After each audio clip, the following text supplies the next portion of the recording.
Now Shelby Heating and Air is hiring technicians. That's right, they are now hiring service technicians. Get great pay, great benefits, and paid technical training. You can apply online at shelbyheating.com or call their office at 704-487-7877. Your future is waiting for you at Shelby Heating and Air, 1990 Eves Road in Shelby. What a deal on a 2004 Buick LeSabre Custom. Now just $64.95 at Oak Grove Auto Sales, Service, and Body Shop. And it is only 90,000 miles. Luxury options and one owner. Or how about a big 2011 Chevrolet Suburban LTZ 1500, priced at $29.95. 4x4, towing package and seating up to 9. See them today at Oak Grove Auto Sales, Service, and Body Shop, 522 Oak Grove Road, Kings Mountain. Online at oakgroveauto.com. See their page at whatsupshopper.com and like them on Facebook too. Your sweetheart will love you more than ever when you pick her up in your brand new muscle car from Iconic Motor Company of Shelby, where you'll get a sweetheart of a deal. They are this area's muscle car headquarters. See the 2018 Dodge Demon, a 2016 Chevrolet Corvette Stingray, or a 2020 Toyota Supra 3.0. Drive her mad with your muscle car today from Iconic Motor Company of Shelby, 325 West Dixon Boulevard in Shelby. Online at iconicmotorcompanyofshelby.com. Built upon a solid foundation of cast iron and steel, the Kubota L-Series is part of our under 100 horsepower tractor lineup rated #1 for reliability. They feature powerful Kubota diesel engines and easy operation. The durable Kubota L-Series. Talk to your local Kubota dealer today to schedule a demo.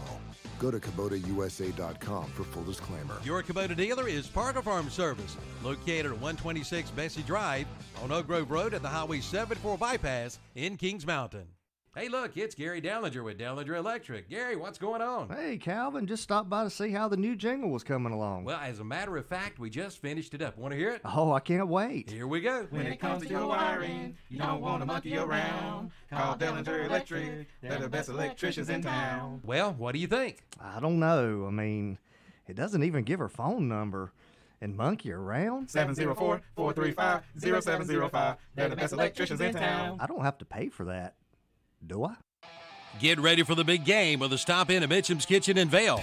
It's time to order your hot wings. And now at Mitchum's Kitchen in Vale, get more meat with the buffalo-style chicken legs. Great for any game. Just call 704-276-1155. And don't forget about their barbecue. Order enough for your big game day party. It's a Super Bowl of great food at Mitchum's Kitchen, Highway 27 West at 274 intersection in Vale.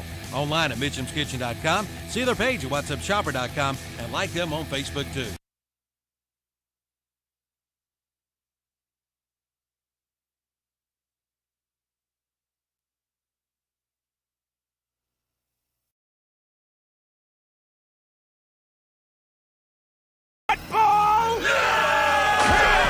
Your sports leader, WOHS Shelby, WLON Lincoln, and WCSL Cherryville Gastonia.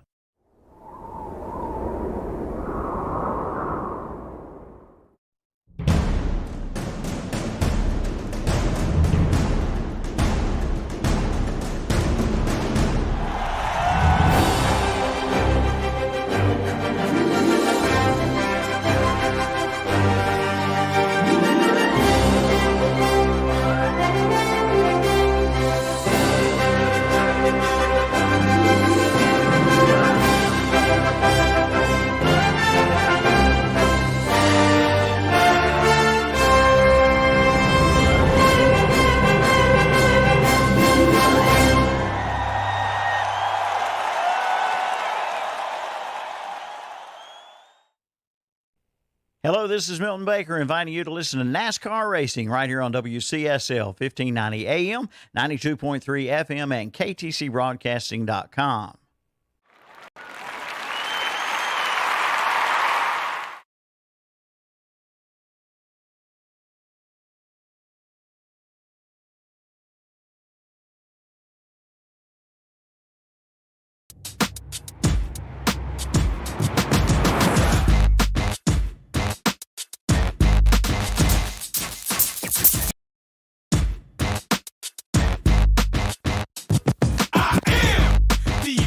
Man, I only do things incredible can, cause I am the seed of a chosen breed. You don't see too many like me, cause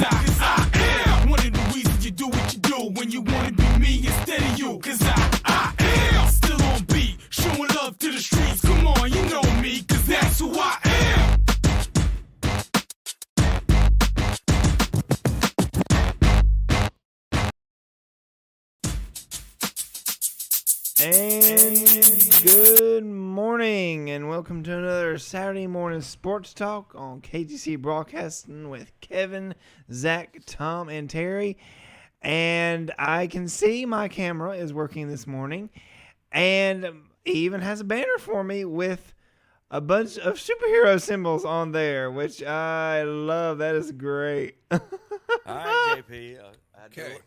did a little work for you. I figured I kept looking at your screen and I didn't see that you. What's wrong, Zach? Can't hear you. I can't hear you. You've got volume on your own thing. Turned it up a minute ago. And It's this. yeah. All right. Well, anyway. Want to remind everybody that Saturday Morning Sports Talk brought to you by Shelby Heating and Air. Give them a call, 704-487-7877. Yeah, I got the internet somewhere on this computer. I'll pull it up, all that stuff up for you in a minute. Yeah, Tom. they've got, if you go to the website, you can check out, they've got discount coupons. They do installation. They do service. Give them a call. You know, March is around the corner. You know how it is in North Carolina. You go from winter to summer. So you better make sure your air conditioner's ready to go. Come about the middle of March. You know where it's going to get to 85 degrees sometime in March. And then it'll be 25 degrees the next day. So make sure your heating and air system is up to speed. Again, that's 704-487-7877. Give our friends at Shelby Heating and Air a call. Is there a name for, like, you know, you got the Canadian tuxedo with the all, you know, denim. Is there a name for, like, the hoodie and shorts outfit? You know what I'm talking about? Just shorts and a hoodie. Shorts and a hoodie. What's that called? The Generation Z? I just, well, in Boone, that's the official school.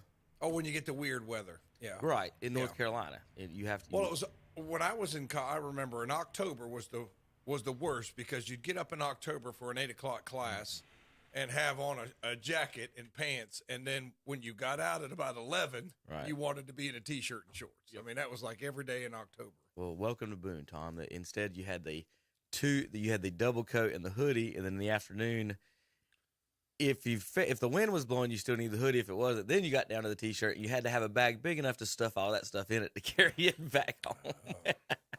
I had a bike when we lived close to campus. I had a bicycle, and the going home was the easy part. It was in the River Street there in town. It looks flat, but it's not. It's downhill on one side, but uphill in the mornings was tough. But riding home, I could pedal 3 or 4 times almost and get all the way back. As long as I hit the lights right. If I didn't hit that, I'd have to stop a couple times. But Shelby Heating Air, 704-487-7777. And of course, they got a couple of special offers as well that we'll get into in here in just a second for the folks at home and our sponsor here. $20 off performance tune-up. $200 off $20 off service. I'll get it right. $200 off a complete installation. 15% off programmable thermostat and more. Shelby Heating and Air. .com.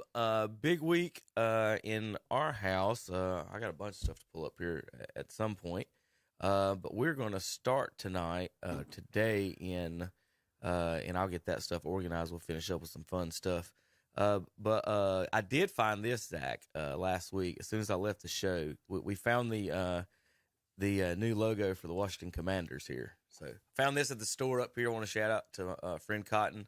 He let me take some pictures of some of his toys, and he gave me he donated a Sonic the Hedgehog Pez dispenser to Austin's birthday party. He said nobody's ever asked for anything, the Sonic toy. And the new movie's coming out. He's expecting to get some stuff soon. But there's your Washington Cobra Commanders, Zach, and their new thing. Now, speaking of that, Tom, and the reason I wanted to show you this was I've got something else to show you here in a second as far as talking about friends and former team things. We've got so another announcement or so here as well while I'm sitting here with this. So a couple of things I wanted to show you. Let's see. So Saturday night, like I said, this is a big weekend in the family and everything, and for us, Saturday night, I got to take my daughter to a princess dance here in over in Bessemer City. So there's me and her, and she got there late because she's dance rehearsal. Which right now, while we're at it, I want to wish her good luck. and she's at dance competition right now. So last week was dress rehearsal. This morning she's at competition at what's the school in Taylorsville, Terry? Alexander Central. Alexander Central. No, TC Roberts at Asheville. Yeah, it's Central. Tom, you're right. It's the Alexander Central Cougars. That's where she's at this morning, dancing. But I want to thank this is at Bessemer City Rec. They had a big dance there, and that was fun. In fact, one of my players was there, William. Got his picture there, and I drove the pink Cadillac over there for the girls to get their pictures in front of, and him and he brought his mother to the dance, and this is one of my players, and for a Hornets team, we're going to show a little bit of that here in a little bit before Terry gets, because we got to get Terry's comments on the Super Bowl before he goes and thoughts. Terry, seems like you get missing on the important days, and then you'll be here for your comments on Kansas City Royals baseball all summer. They'll be coming.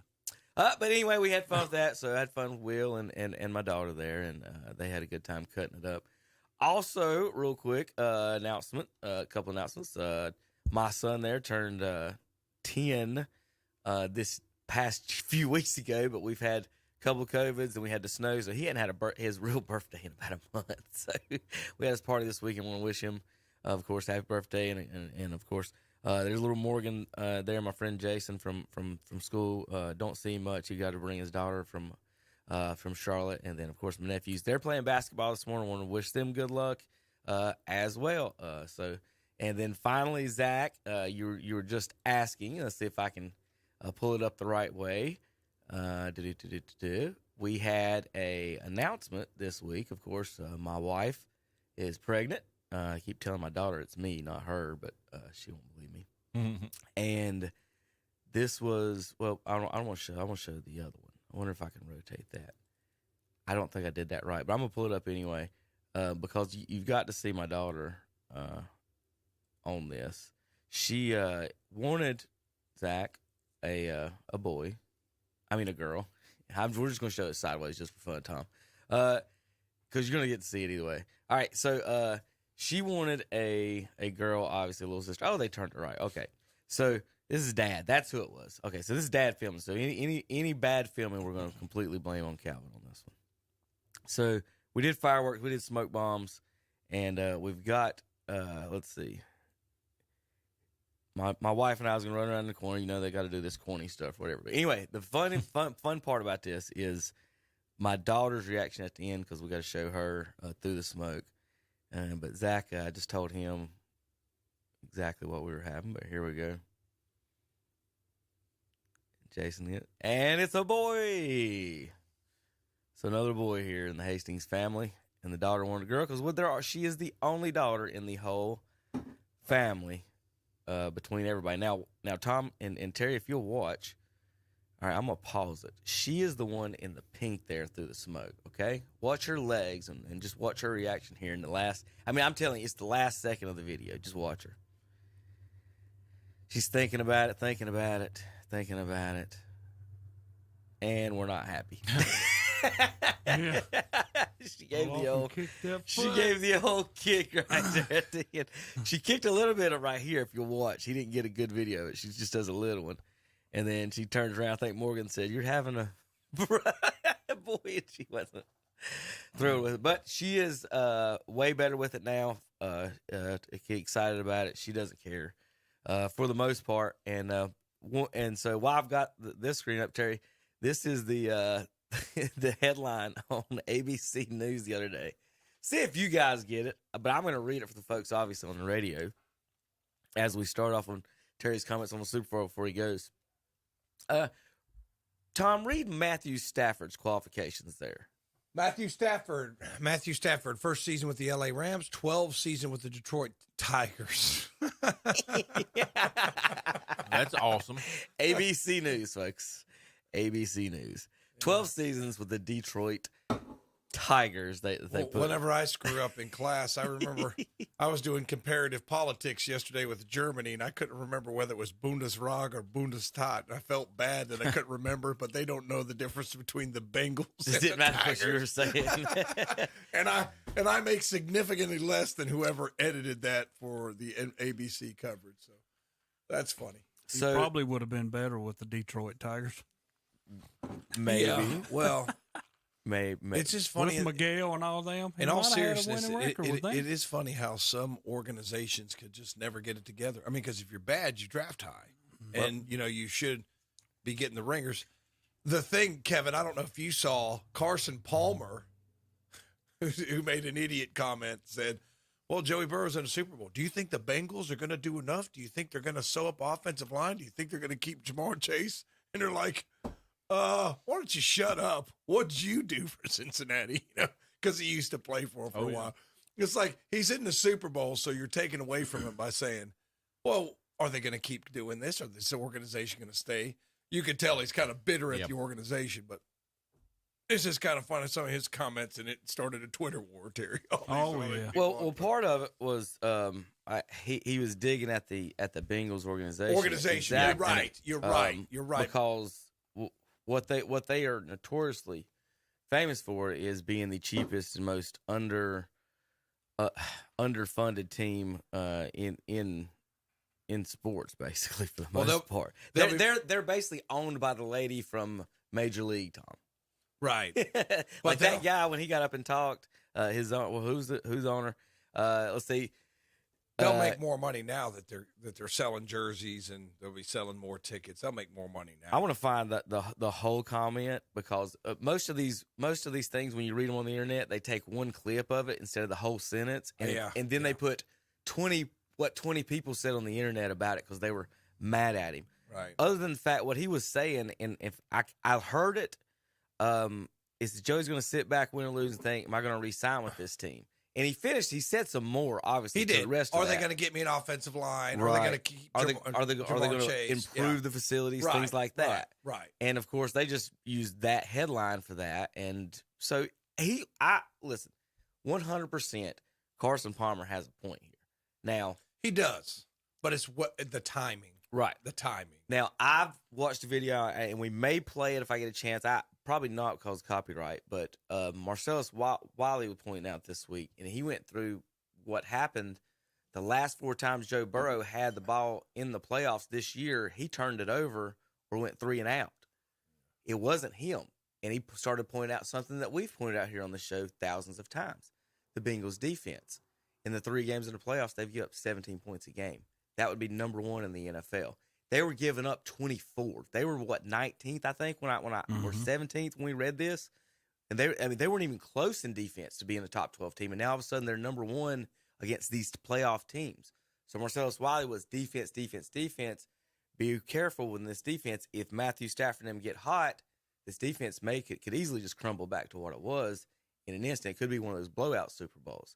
But his point was, it wasn't Burrow making comebacks. It wasn't Burrow doing good things. Defense. Yeah. It was the defense was putting them there enough for a chance. If he does make a mistake, he's good enough to win. So he was just pointing out that be careful with the quarterbacks, giving too much credit to the quarterbacks in the Super Bowl. Who's playing the best defense right now? Obviously, he's a defensive player, so he wanted to point that out. Tom, on the screen, how you like the new merchandise being sold? This is in Detroit. Detroit Rams. They have taken the L.A. Rams head and put it on the Detroit Lions body, and they're selling shirts to say the Detroit Rams because Matthew Stafford, obviously, Tom, was a Detroit Tiger for 12 years. Yeah, I know. It's really sad. But they're trying to support a guy who was their quarterback for 12 years, and as a Detroit fan, or Zach, as a Panthers fan, if Cam Newton was in the Super Bowl, would they not be pulling for Cam? Yes. But I'm saying a lot of the Cam lovers in Carolina would be pulling for him, no matter whether it's Patriots or whoever. There's a Cam cult. Yeah. There's a Cam cult. So y'all like that? I do not. I think that's about as. I think it's cheesy. I think it's cheesy. I think it is the awesomeness of capitalism. I mean, how many of them you make? It doesn't matter. It does. They're making so much money. Look, if it sells, they made those, sure, Terry. Sure. If you're from Detroit and you want to wear that, fine. They've made them in the back of the shop and you wear that, you need to move country. You're a loser. You need to move country. Now, that's a different argument. Is that now, as far as the shop making them and selling them, whether if you buy them or not. Well, you couldn't move to Canada from Detroit right now. You know why? Because the whole bridge is blocked. Yeah. So you're stuck in Detroit. Nobody's Another reason why you're stuck in Detroit. You're free to swim or boat, Tom. Not this time of year, brother. You're free to. No. You might be able to walk across it. That river might be frozen over. If you tried to walk over there now. But I agree with you, Kevin. I see these little blurbs come up on my phone and everything. And when I saw that, I said, I know Carson Palmer is basically saying he's not calling out Joe Burrow. He's basically saying this is a notoriously cheap organization. What are you going to do now? Or now that you can win, are you going to invest? Or are you just going to say, we won a championship, we're done? They may do that. I mean, like the Marlins in baseball. We're going to win this year. We're going to patch it in real quick, didn't they? Next year. Yeah, and then they were and then fire sale. Yeah.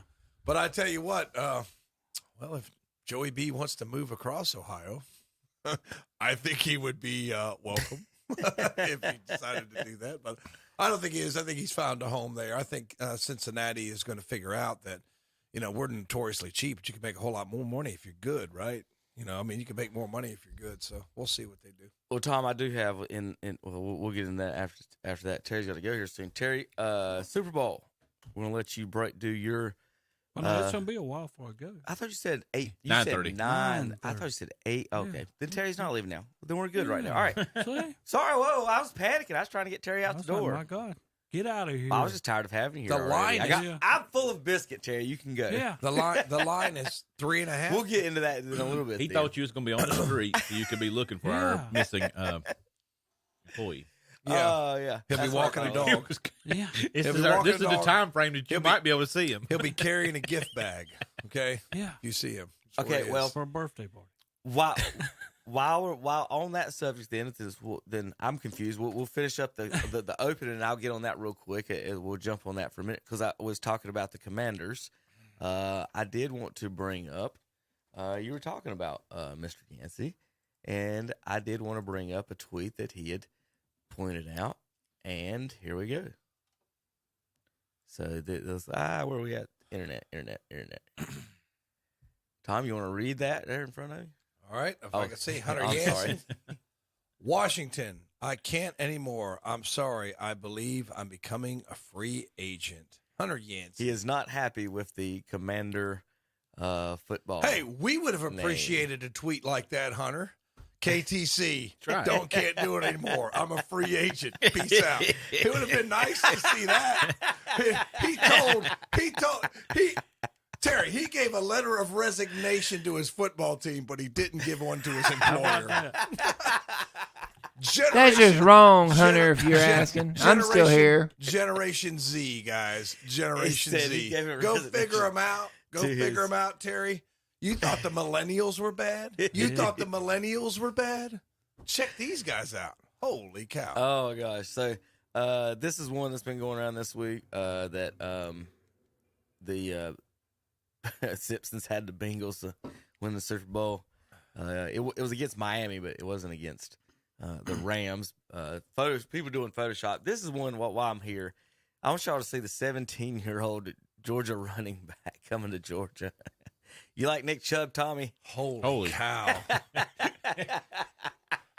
You want to tackle him, Terry? I think look at his bench. Now, he benches 415, squat 615, 720 deadlift. I think he's been in the weight room. That's one thing for college. Could you imagine that in high school, like coming down? They got to test that kid. That's just There's no not way. even. They got to test that kid. That's there's Nick Chubb's no way. Son, I remember playing in a middle. Well, we was junior high, but it would basically be middle school, and they had this guy that played for. That don't even look real. It was one of the Gastonia teams, and he carried our whole team down the field. I'll never picture of Nick Chubb when in running track in high school. Yeah, when he was just jumping up in the air. I'll pull that one up too. But you got me. We had remember Natron Means, but he wasn't never cut like that. I mean, he was a big guy, but he wasn't like. So that's all this guy does. He's just goes to school and he does the weight room. look like Chubb. So you think Washington is losing a lot of fans? I think so. Oh, I think they would have been better off just to stay with the football team and left it. I would agree with that. Even David Devine, our football coach, I saw him he had on like a sweatshirt. He goes, I guess, Tom, it's not that bad. It's hard to make fun of for the Washington football team. I mean, it's just soccer does it. It reminded me of the Giants a lot of times when they, for some reason, when they do Giants games, they say, what do they call the Giants? New York Football Giants. Because there used to be a baseball team. Right. Yep. The New York Football Giants. And that's what it reminded me of every time they done that. Right. Berman's used to do that, is who would do that Berman a lot. would do that, yeah. Along with a lot of other stuff. So I guess Still does it. I guess Hunter's a free agent. I'll give him some advice. I think he'll probably pick the Bengals. He'll jump on the bandwagon. I almost picked the Bengals. I liked the Bengals growing up because I love their helmets. I've always loved their helmets. And Ickey Woods. And I loved Ickey Woods. I just didn't choose them because they'd been to us. They got knocked off my list because they'd actually been to 2 Super Bowls, not just one. So I knocked them off them at some point off of it. But what I don't understand is Hunter's a little asynchronous anyway with Bulldogs, Braves, and then Washington. So why doesn't he just pull for the Falcons and make it synchronous? Hey, there you go. That is a good suggestion. I mean, that's just kind of, now you've got all three. New Falcons fan. Yeah, just Falcons fan. How about the guy in Texas who bet $4.7 million? Yeah. On what? On the Bengals? On the Bengals. Wow. If Before wins, the season? No. This was now. Yeah. I think. What does he win? He's 7.9.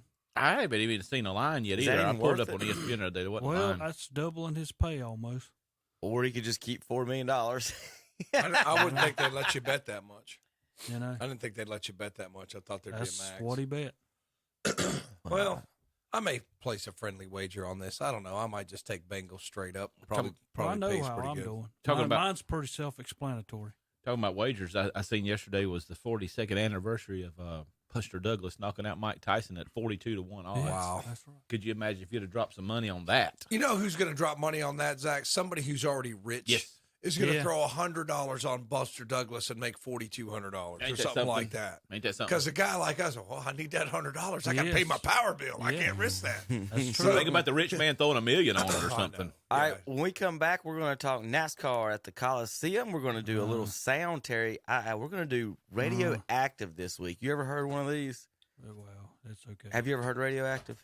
I probably don't even want to hear it. Is it yes or no? You can't just yes or no question. Anyway, we'll be back in just a few minutes on KTCBroadcasting.com. Here's some good news. It's 2 for 1. 2 good companies have now become one great company. Hopper Heating and Air and Shelby Heating and Air have combined their businesses to become Shelby Heating and Air. David Hopper invites you to call on them for all of your heating and air conditioning needs with name brands like Carrier and Goodman, plus complete service and repair. Shelby Heating and Air and Hopper Heating and Air. Now one. Call 704-487-7877 today. Join us every Sunday at 11 a.m. for our Sunday morning worship services. On WCSL 1590 AM and 92.3 FM, it's the Sunday morning service of First Baptist Church in Cherryville. On WLON 1050 AM and 107.5 FM, it's the Sunday service of the Covenant Bible Church in Lincolnton. And on WOHS 1390 AM and 101.5 FM, it's the Sunday service of the Calvary Baptist Church of Shelby. Join us each and every Sunday morning for our Sunday morning worship services on The Boss and Carolina Country.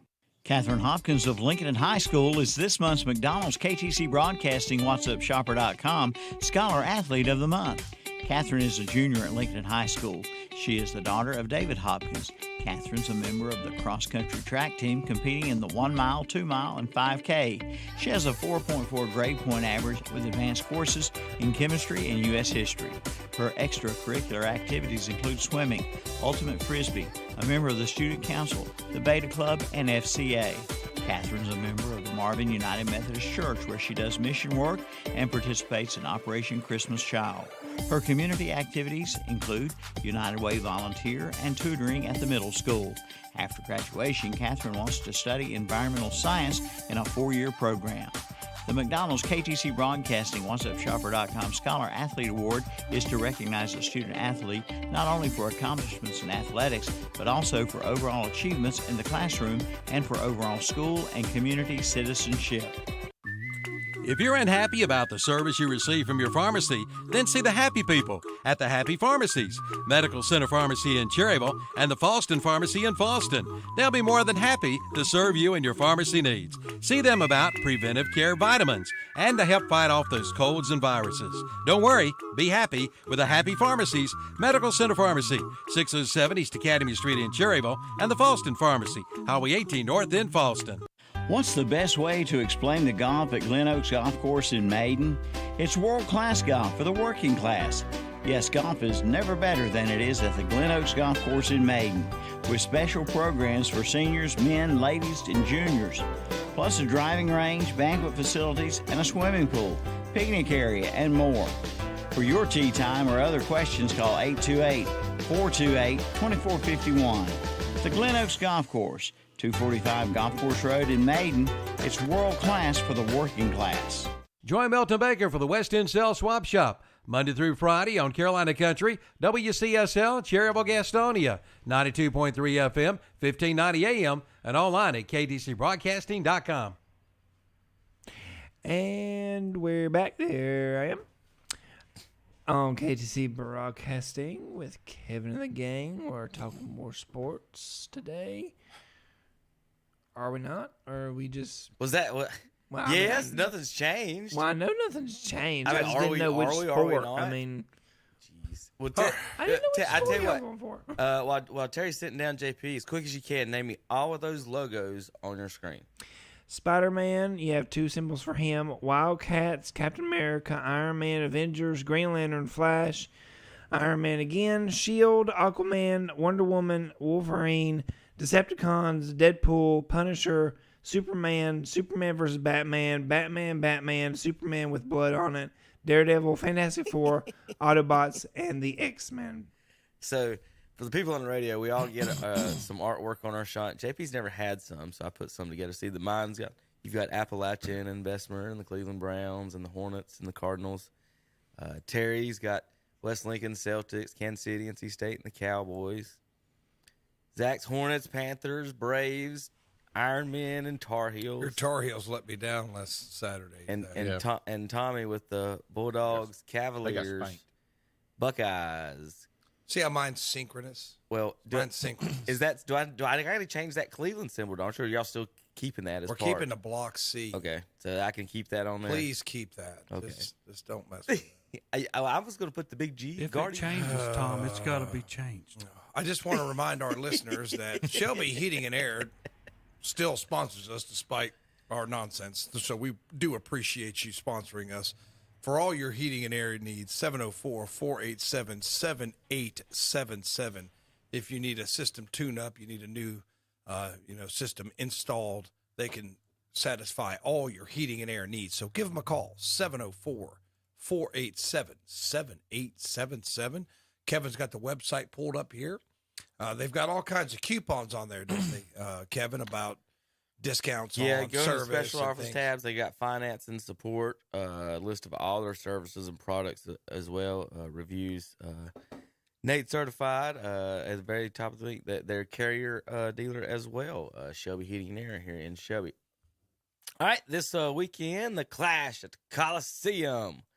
And I had, for the first time in maybe my life, I had NASCAR on for 6 hours straight of Clash racing. I've never watched Clash in my life, but I watched it all. For most part of it is during my son's birthday party, so that's what everybody had to watch was the Clash. I watched what Kevin refuses to watch. I was watching a little bit of the Olympics, so I didn't catch it. I was sort of getting the blurbs on the up underneath of who was winning some of those Clash races, but quarter mile track really doesn't interest me that much. I mean, it's just not big enough, is it, Terry? I mean, quarter mile. Now, before we go any further and get Terry's curmudgeonness, we're going to play, and we can comment why it's playing. This is an MRN audio and NASCAR radio of and NASCAR hub version of, and we'll probably get copyright strikes as always, but we're going to play, this is called the Radioactive. NASCAR puts it together, and so this is, and what it is, Tom, it's basically the whole race, but it's what's on the radio. So you're hearing the crew chiefs and the drivers talk back and forth. There will be some beeping, so that there will be, and not the horns, not honking. There won't be no honking, but there will be some words bleeped out from some of the drivers on this. Okay. Zach, would you hit the computer button? Hit that. Turn it off. All right. Don't hit. Zach, now hit the computer button. All right. It's a beautiful day in downtown Los Angeles as NASCAR's best have gathered for the Busch Light Clash at the Coliseum. Have some fun tonight and go get us a W. Hell yeah. Can't win the ball if you don't win the first one. If you see a guy running around with a 9 painted on it, just tell that guy's Tom. Perfect. Let's show these guys what we got, and let's show them that we're going to be contenders all year long. Copy. Let's do this. Take care of it. Have fun. Ready. Green. By himself 1 right now. Kyle Busch pushed up in turn 1 and Tyler Reddick got inside. Clear behind you if we need it. Quick in. Keep setting a good pace here. We're going to want this gas when we get to these cars. They're just playing bumper cars now because the leader's 2 back. Keep digging. Damn it. This thing's so on edge. And you can we're around in turn 4. Ricky Stenhouse has spun at turn 4. He just rolls in there until he just wipes you out. Denny Hamlin was circulating in the high groove, off pace. Something broke on the front end. Power steering belt is gone, Denny. He's out, so we are done, correct? Yeah, it's a long walk to the beer stand, but you're welcome if you want to. 14 pulled off. 4th place. Bro, made all kinds of rattling noise when I hit the gas. All right, just pull it in there then. And now Tyler Reddick is down on the apron. What is happening? Broke the transaxle. Trying to warm the tires up. You just broke? Yep, I broke the transaxle. And Busch is on it. We're back to green. Tight 22, barely 22. Quarter, clear up. Around in turn 4 goes Chase Elliott. You're too high, I never touched it. I didn't hit that hard, but I don't know. It looks fine. Kyle Busch on the inside, Joey Logano on the outside. And we're back to green. He's running him down, Tony. Half off, watch your inside, still half off. Your drive is a lot better than him right there with whatever you're doing. Get out of the way. Still there, he has room behind. Watch the cross here. Comes trying to cross. You're clear. Yellow. Calm. So what lap did I cross the line as the leader? 75. They giving it back to him here? They're trying to. They already gave him the control start too. What else they want to give him? We've reached the halfway point of the Busch Light Clash from the historic Los Angeles Memorial Coliseum. All right, here we go. 6 minutes on the way. I can barely hear you, man. It's like I have a concert right behind me. So, Tom, you didn't see it, but they had a halftime. In the halftime concert, did you know who it was?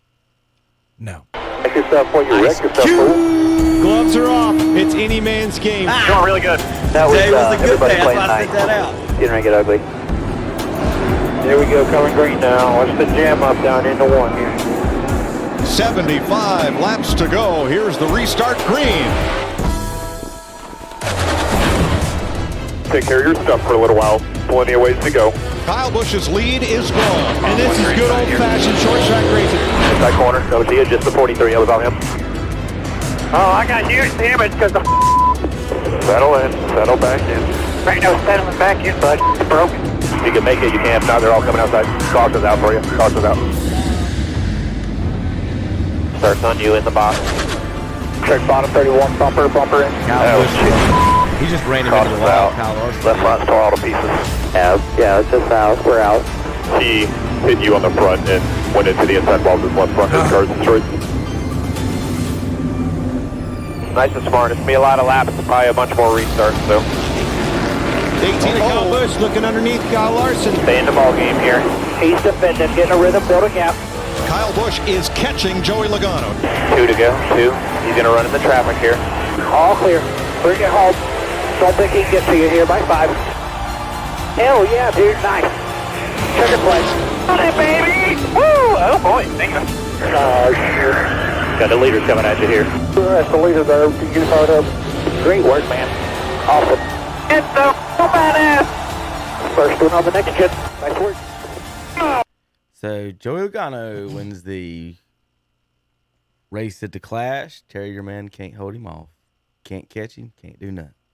And they even said they tried to give it to him, Terry. What do you think? He finished second. He did. You know, can I talk now? Yeah. Good, yeah. All right. My father-in-law, he's been a race fan forever.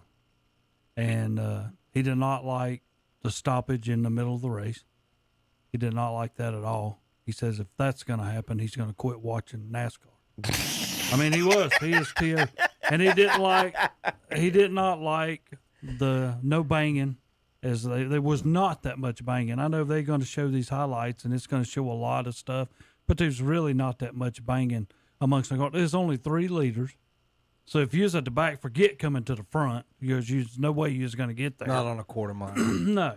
You know, and he absolutely did not like that little race. He'd rather see a Bristol or somewhere that's a little bit bigger, but he's like, to me, and he's almost like I was, he was like, he thought NASCAR hurt themselves with that race.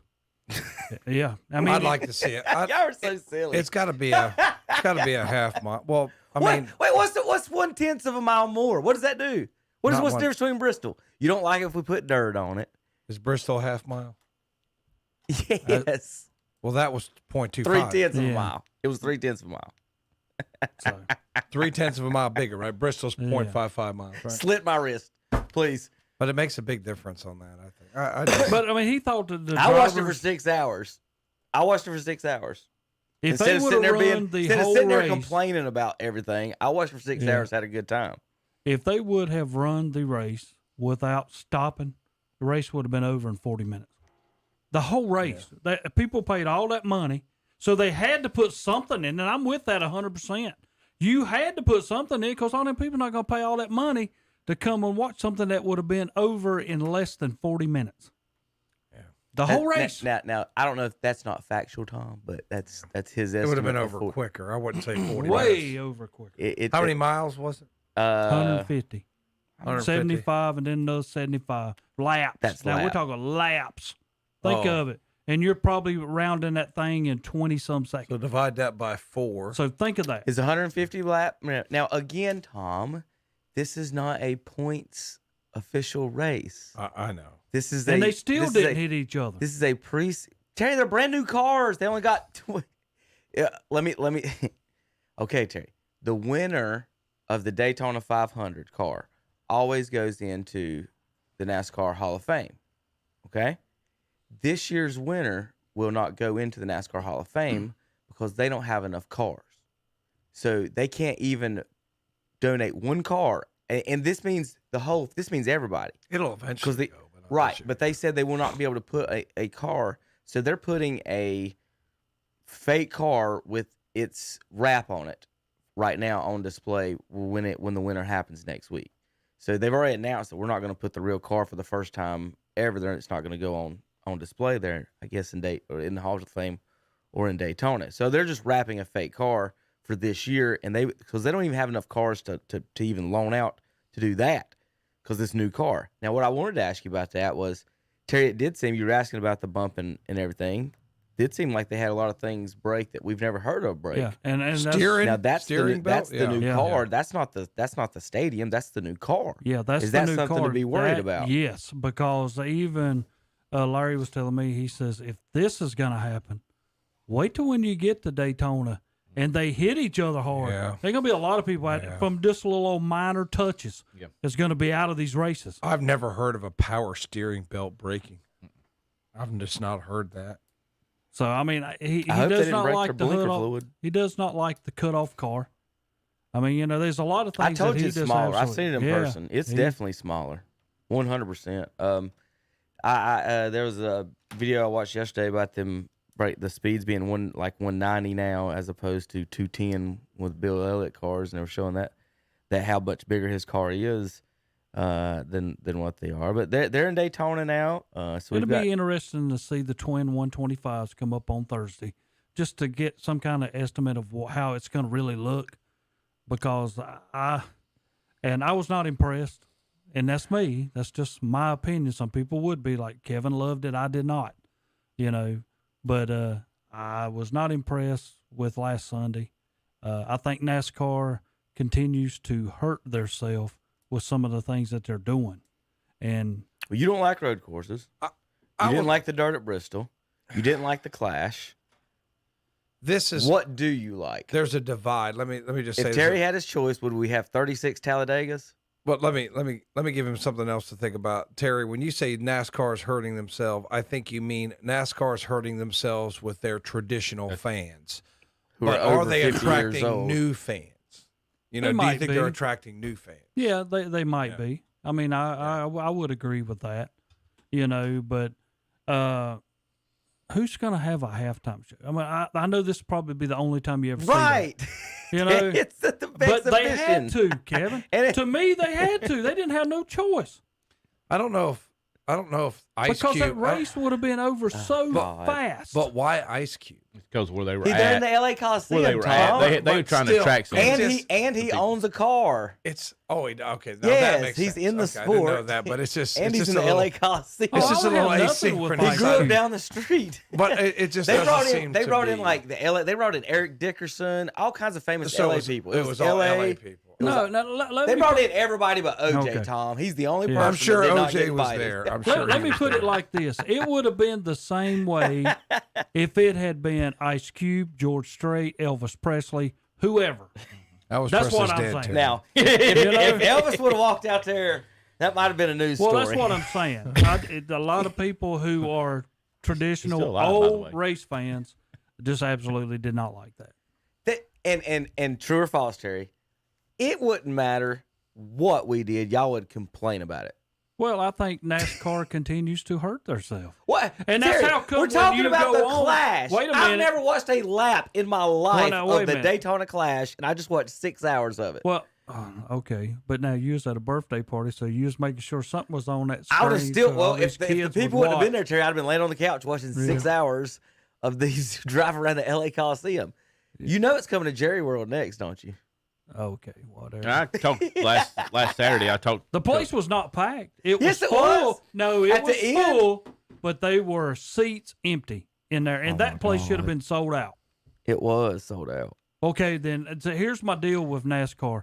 Well, you used to pull up your screen, and it would have Major League Baseball, NFL, NBA, NASCAR, et cetera, et cetera. You don't see NASCAR up there no more. You have to go over to the little dots, click the dot, then you have to hunt it over here in this small section. You talking about ESPN?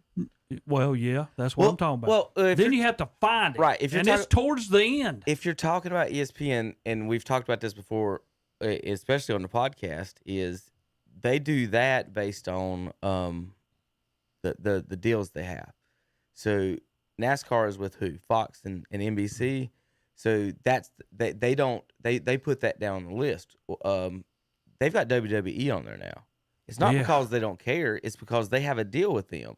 They have a deal with these folks in the WNBA and all of them. So that's part of that, Terry. But you're right. But they've only got NBA. They don't even have Major League Baseball listed right now on there. So you're right that the ESPN don't look at them like that. But that's why Mike Trout's 15th ranked on their list. And I talked to. I was talking last Saturday. We had a event at the church, and me and a guys. He's probably in between our age and Terry's age, and he had Terry's and his. Was it your father? My father-in-law, yeah. Viewpoint on that. He was, a little bit frustrated with it. Was going to, keep his eye out, but he's kind of waning from, watching anymore. He's just kind of going away from watching it. Just It's one of those things that my I just father-in-law. want y'all to explain I to want tell you me. something. My father. No, I want to tell you something. My father-in-law would watch every race. It didn't matter if it comes that's Sunday. what he is. He was That's there. That's why watching this it. guy is. All right, but now it's got where I don't care whether I watch it. Yeah, and that's the same. If I same got thing I got something from else him. comes up, I'm just going to go do that. Then I'll pick it up at the end or watch the news later to figure out who won. It's not something I have to watch no more. What's it? Was he a Dale Earnhardt fan? Was it? Yeah, he was a Dale Earnhardt fan. All right, you just answered the question. Then. Yeah. He's dead. It's over with. Pick a new driver. He I mean, did. y'all need to get over with. Junior's gone. He's dead. I have picked a Find new driver. something like have fun. My guy finished second. I Kevin. know. Why My are guy you finished being second. mad about it? That's what I'm it's saying. It's a practice race. It's not like I'm sitting here saying that I don't have a driver. My guy finished second, and I did not like it. Tom, look at that. The only other way he could have finished first is to have won it, and I would still be here saying the same thing, Exactly. even if after Before he it had even won started.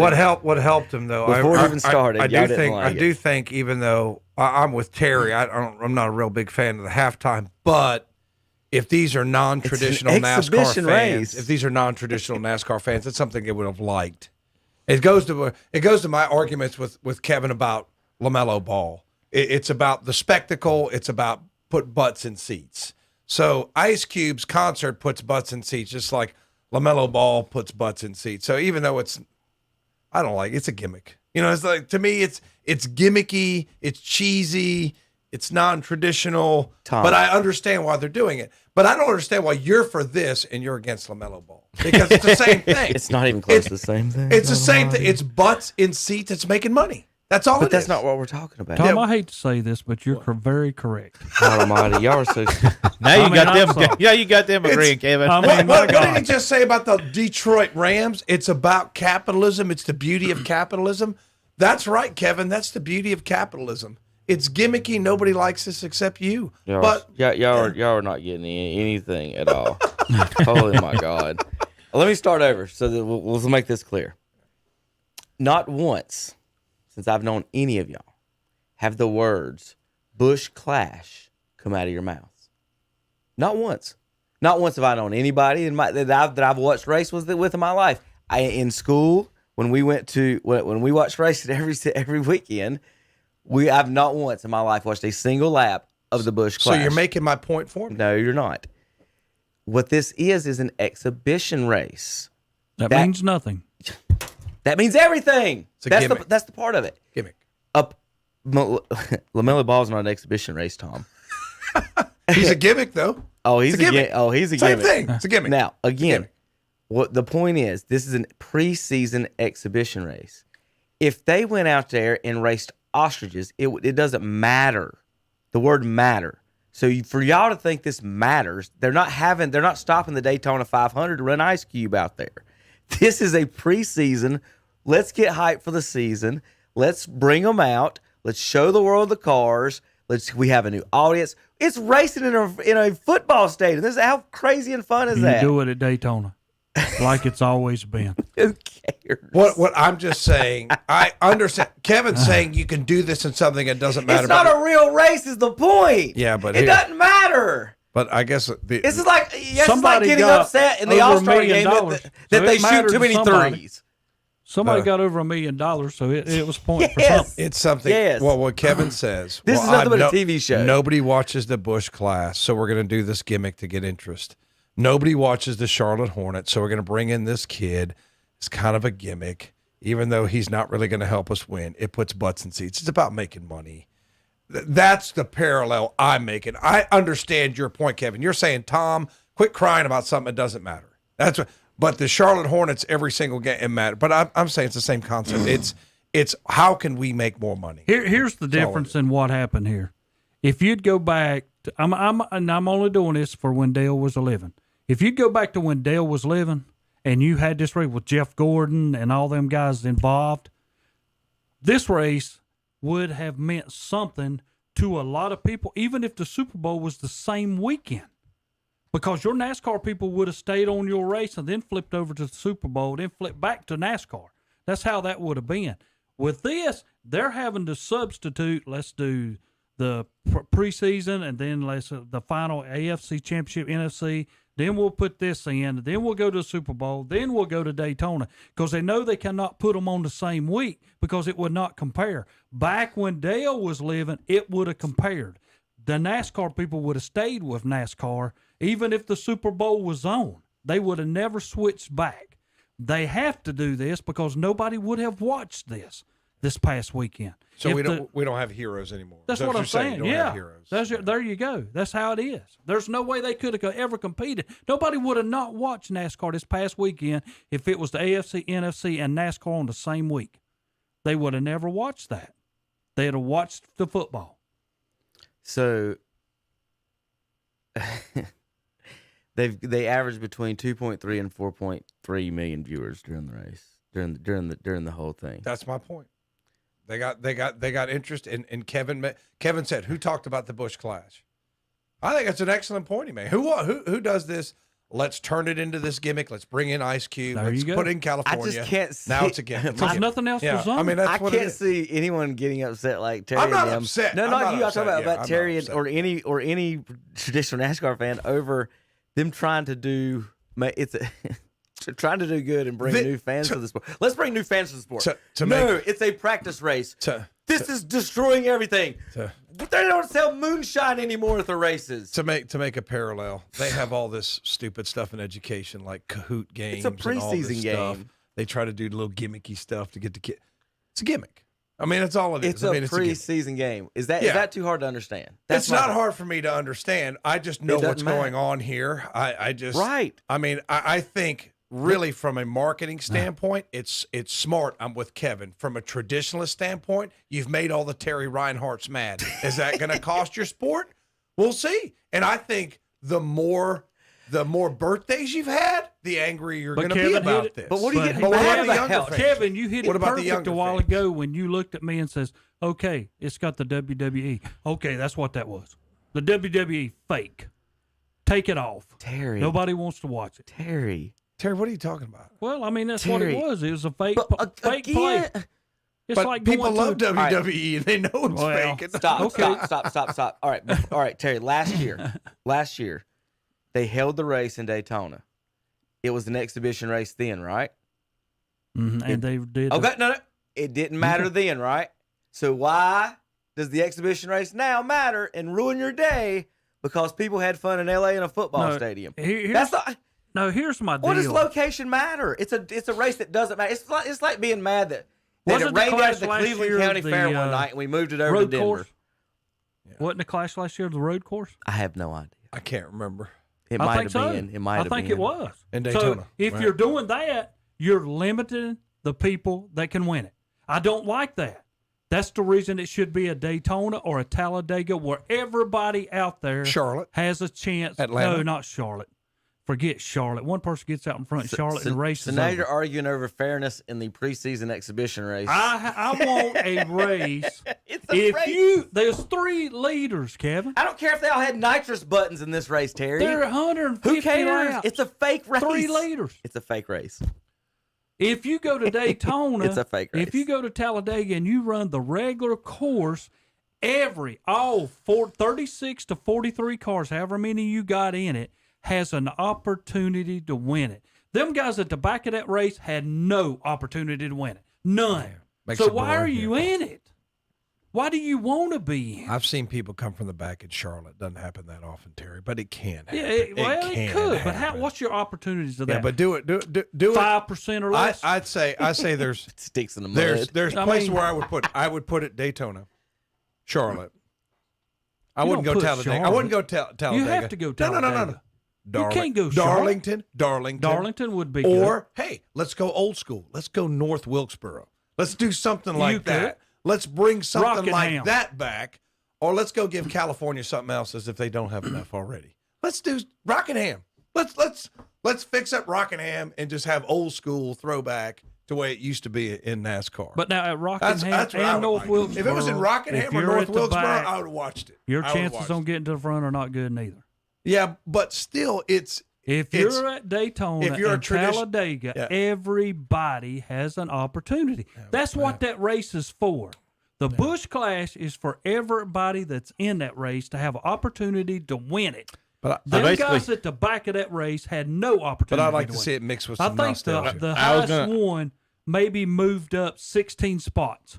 If you look at the guys that was at the back and how far they moved up, maybe 16 spots.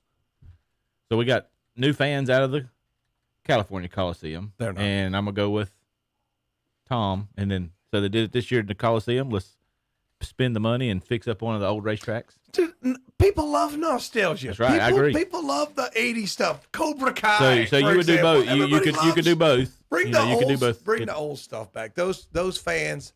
That was a one-time deal for those Californians. They're going to go back to their vegan meals and their lattes. Because you know how long they're not they going to said? watch NASCAR. Don't They're worry, not gonna they're do tearing that. it down. It said it wouldn't take 2 weeks. Yeah, they're not going to watch NASCAR. That was a one and done. That's not going to impact it. They'll not be there next year. They won't. No, they might do it once a year. you know, Oh, Lord. they can get off the surfboard once a year and go watch their NASCAR race. And they'll say they're NASCAR fans, right? Well, I am a NASCAR fan. You just can't. I'm a NASCAR fan. You are a true My fan. goodness. You are a true fan, Terry, but like I said, I made my point on this. It's kind of getting a little hackneyed now, so I made my point. We'll be back in a minute. All right. KTC Brock.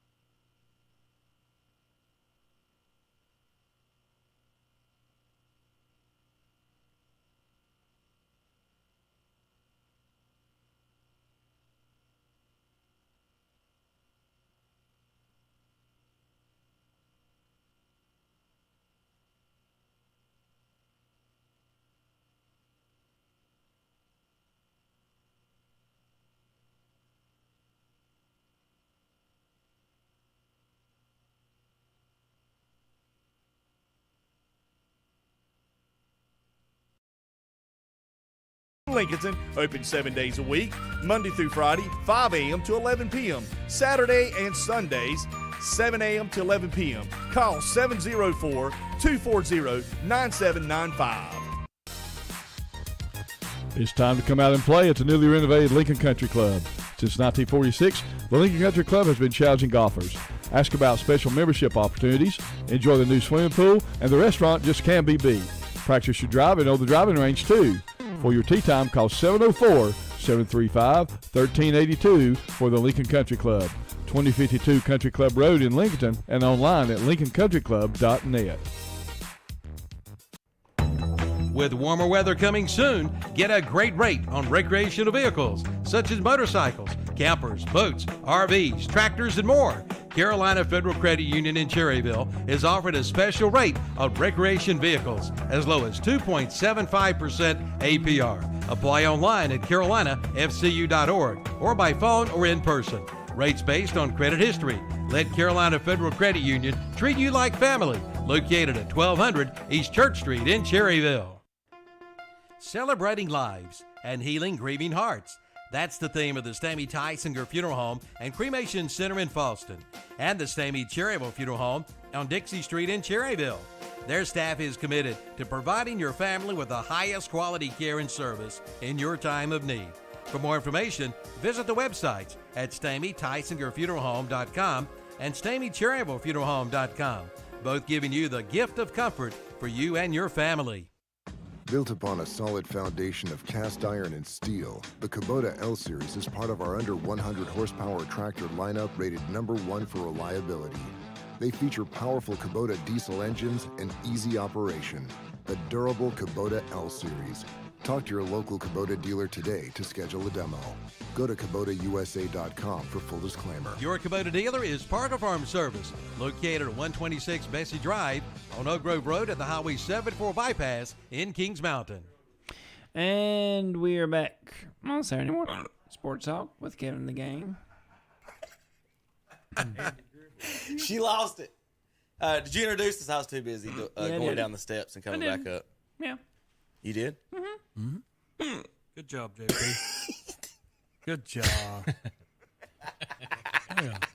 And we are sponsored What by was that? Who is Shelby sponsored by Heating and Air. I'm not sure what he's doing there. Shelby Heating Yeah, I and got Air. the Call them hiccups. 704-487-7877. If you need a system upgrade, you might just need a system tune-up. You just might want to get it checked out. You just might need a service. Springtime coming up. Need those coils on that air conditioning clean, Terry, so your wife's nice and cool. Call Shelby Heating and Air, 704-487-7877. Thank you to our friends at Shelby Heating and Air for making Saturday Sports Talk possible. All right, Terry. The last 15 minutes of the show was going to be dedicated to my youth league basketball stuff, but I do want to say some of it while you're here before you go. So this week, I told you it was one of the busiest weeks ever, right? Monday night, we have a game, and we are playing the best player in the league, and we're running double teams at him, right? And so it's one of those, and you do this. You do the age group 7 to 9. What do y'all do? Call it by the books as far as traveling and double dribbling and all that. Yeah, and, when you get up to that age, you have to. Okay, so they have to learn, and that's a real good age to be learning. So at the most part, they let a little stuff. They've been letting a little stuff go. But of course, there's different refs every game. So you give or take. So when you do that, you leave it up judgmental, right? So if they didn't do that, Terry, there's one team that would never get it to half court. Okay. Now, with that said, I haven't cared. I've not talked to one referee the whole year. Not said a word about anything.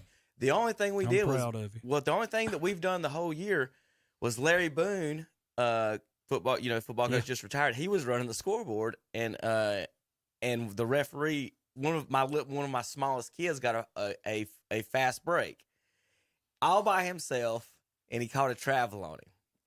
And I looked at Larry, and Larry just busted out laughing. And I walked over and said, Larry, he's got the blackest heart of anybody I've ever seen in my life. And Larry about started crying. Because this poor little boy, I mean, he's shorter than this desk, Terry. And he caught a travel on him all by himself. And I laughed at it. It was so, but they've been calling it. And what do? Everybody out there travels, everybody out there double dribble. So it's been give and take, kind of deal with what you got. So my only issue the whole time has been this. If my kid is dribbling and he gets bumped trying to shoot or dribble or whatever, and then you call a travel, if you're going to blow that whistle, I want the foul that caused the travel. Do you understand what I'm saying? I'm with you. So I've got a kid who, bless his little heart, he goes to shoot. If he gets bumped, he'll take another dribble and take one more step or two and reset and shoot again. They've been calling travel on that. And it is just I've been trying to explain to them, guys, if you're going to blow the whistle, it needs to be the first thing that causes the other thing. You can't call the travel on my kid. If he gets fouled and it knocks him over, then call the travel. That blows my mind. So that's been a big issue, right? Of trying to figure out what's a foul and what's a travel and what's not. So again, if you're going to if he travels, fine. Like I said, the first kid, he traveled. He's the littlest kid. It was the coldest hearted thing I've ever seen in my life, but we called a travel on him. I didn't argue about it. But the one where he goes to shoot and gets hit and then takes another dribble and then you call a double dribble, like he would have shot if he wouldn't have got run into by the defense. So that's the cause. That's the only cause that I've had any issues. And again, like I said, I haven't brought it up. Well, this fella comes in from out of town and does the game, and he makes about, and Terry, I've got it on videotape, 8 to 10 of calls like that. Where someone's on both ways, where someone's hit and they travel or do something else, and he calls the second thing. And after watching, he's just watching this. He's like, God, this guy's missed every call. The other guy in the game, he's actually the head of the referees. He hasn't missed nothing. I'm talking perfect record the whole game. No problems, no nothing. Nailed everything. The other one, like I said, it's 8 to 10 of these. Just every time he blew the whistle, was like, this is questionable what he's about to call. So 3 of my kids jump on a ball, on a rebound. You heard what I said, didn't you? 3 of my kids. Well, Yeah, 3 of my kids end up having the ball. Mm. He calls the jump ball. This is after, and this is at the end of the second quarter. He's missed 10 calls in 2 quarters. We didn't make it through the third quarter, Terry, is all I'm about to say. I walk out on the court at this point, trying to get his attention. Hey, that's They're our all team. on the same team. Right. You know what he does? Technical, get back on the bench. Well, you shouldn't have never been on the court. I 100% agree that is a rule. Now, with that said, remember what I told you about the leniency as far as the kids traveling or whatever? There's also been leniency of coaches coming out on the floor and instructing kids where to stand between plays, right? So he's blowing the whistle. He calls a jump ball on my 3 kids. Now, and again, at this point, I go to the bench and ask after this. He calls a jump ball on my 3 kids. I'm trying to get his attention before he gives it to the other team, who we can't guard. David Robinson, he's killing us. He pulled a step back 3 on us, which he pulled it right in front of that guy. His foot was on the line. He called it a 3. I've got it on tape. His foot was on the line. That was one of the 8 to 10 calls. But again, I walked there and got the technical, right, Terry? So I was supposed to sit down, right? So start of the third quarter, I'm down at the end of the bench talking. So I got 2 shifts. So they've already started the third quarter. First play, I've got my back turned, not paying attention, talking to my second shift. They start running, and when I turn around, well, my seat's on the other end. I walk down to the end of the bench. Well, this time we've already got a turnover and running back. Well, they've got the ball and running back. Their best player gets the ball. Well, our defense, what did I say it was? We're trapping him. He picks the ball up right at half court. My kids trap him. I'm like, oh, God, we got him dead to rights. Because if he passes it, there's nobody else that's going to do anything. So they've got him trapped at half court. I was standing up because, I was walking up to the bench. The kid picks his dribble up again, right? Well, when the trap happens, he changes his pivot foot, Terry, 3 times to get out of the trap. And the whistle blows, and I'm like, yeah, Bert, reach, number 12. What? A reach from 25 feet away when he picked the ball up and trapped himself in the corner, and you're bailing him out with that. I didn't say any of that. I'm just losing my mind that this is the call this dude just made. That he's giving this kid a bailout, reach-in foul. So I start yelling, he moved his pivot feet. He moved his pivot feet. He looks at me and says, sit down. I said, but he moved his pivot feet. He said, sit down. So I sit down. And he calls the thing to the sides. Again, he doesn't come to our side of the court. And as soon as he gets calling the play to give them the ball, I said, he moved his pivot feet. He goes, what? I said, nothing.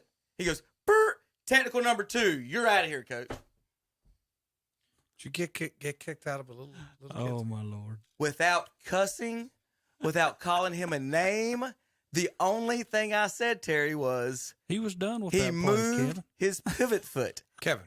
Tom, without saying another word, we went under video review, all the eyewitnesses, everyone backed me up. I was right. He was wrong. No tech, no punishment for me. Done. I win before y'all get any judgmental ones do anything. Nanner, nanner, boo-boo. That's why you do your game tapes. Winner, winner, chicken dinner. This guy probably made $15 for I don't care. I don't care. He missed 10 calls and threw me out for saying he moved his pivot foot. Well, you shouldn't be in the. You probably heard you it, Kevin. shouldn't. You probably heard he should. I don't care that much, but he shouldn't. Now I've got video of him, the other ref bouncing a ball to him, Terry, and him not seeing it and turning around, and the ball bouncing right by him, and the other ref going. He should. He's not with the program. Put it that way. So anyway, we played Thursday. Okay. We haven't won a game yet. Like I said, the other team's got 3 stars. We were up 6-0 in the first quarter. The other team's star hadn't showed up. Up 6-0. She shows up, Terry. 3 minutes later, they're up 12-6. She scores 24 of their 26 points. We were double, triple, quadruple teamer. There's nothing you can do about this. It's just a wave. Put it this way, they had 2 players score. We had 7. We're the only team in the league that has more than 2 players score. We have 5 to 7 every game because we don't have the big. We have to move it around. So anyway, to make a long story short, I was showing Zach the video of it. I'll show you later. We got the ball with 1:48. Our offense is actually 4 corners, but we don't waste time. We call plays out of it. So the kids are running plays and doing motion out of the 4 corners. And so I'm calling for the 4 corners hold. My point guard don't see it. He just dribbles right by me, Terry. Because he's hit 3 shots at every time, so he's on fire. He's ready to rock. So we got up 6, so I basically called the 4 corners. And there's only 3-minute overtime. I mean, we had 3 quick shots. Boom, boom, boom, boom. The other team didn't jump their best player. I don't know why she didn't jump, but we jumped our biggest girl and shit. We wanted to jump and scored. So he runs by me, takes his jumper, misses it. We get the rebound. And one critical point. Remember I was talking about the travel and double dribble? We're playing the team that couldn't get it past half court if they didn't allow double dribble. So in the third quarter, their point guard had triple dribbled, quadruple dribbled, quintupled, whatever the word is for sextuple, hextuple dribbled, and was throwing it into her, and they were scoring. So I'm like, if we're not going to call that, we're not going to be able to stop it. Y'all do understand this, don't you? And the director said, well, they haven't called it all game. I said, so can I double dribble? He said, you can try. So at this point, I call the 4 corners. I tell my point guard, double dribble. I want you to dribble all over this court. Run around where they can't catch you. And Terry, he did the Muggsy Bogues, dribbled around the corners for 45, 55 seconds without them touching. He double dribbled 17 times. And I called timeout. They backed up. They went and talked. They come out in a zone with 19 seconds left. Down 3. You know what we did? I would have stood out there and just held it. We did. That's what We did. I If told you you're that's what not we going to did. come out and play me, then this is what it's going to end. Their coaches looked at me, and threw their arms up at me, and go, "What are you doing?" I pointed out my guy and did. Yeah, what are you doing? and the thing went, and they were upset that we didn't try to score there. I'm like, well, we played 4 corners. You got out coached. I didn't tell her that, but why weren't y'all trying to score? It's like, we was trying to win. But then someone on the other team didn't shake my hand at the end of the game too. They put their hand in my face. Not like ignore me. They put their hand in my face there. So anyway, I told you this was like the most eventful. This was like the most eventful week ever, as far as all that goes. But yeah, it was crazy. The kids are so excited. Like 7 of our 9 players scored. We got 11. 2 kids were out, but the 7 of the 9. I mean, every kid mattered because we went to overtime. So the coach's son scored the first point of the game. I want to say congratulations to him, Caleb Foy. He hadn't scored all year. He's one of the kids that's probably not going to score, maybe not any. And he got a rebound, and he turned around and just threw it up, and it went in. And awesome, Caleb. And I've been trying to tell my son he hasn't scored. He's one. There's only 2 players that hadn't scored yet, and he's one of them. I'm like, you got to get that rebound. And one of the girls that hadn't scored all year got her first points, but another one you can't press. She made the best play of the day. Best play. I didn't expect anything of her. You know what I mean? Like, she's out there, she's playing hard. She plays soccer, so she's athletic, but she doesn't have the basketball hand skills or anything yet. But another kid got the rebound, took one dribble, and she just happened to be standing there, Terry. She just snatched it out of his hands and shot, and it went in. And the ref blew the whistle, of course, because you couldn't press. But it's the best basketball play. Like, if we could actually play basketball and do full court, best basketball play of the day by far. I mean, she turned around, she just went, boop, snatched it, shot it up, boom.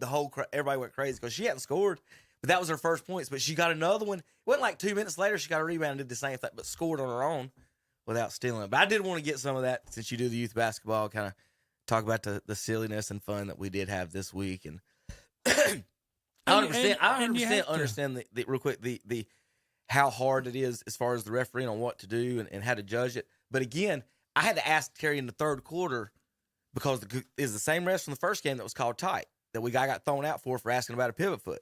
Now their point guard is double dribbled 75,000 times 2 days later, and my kids are dribbling by the rules.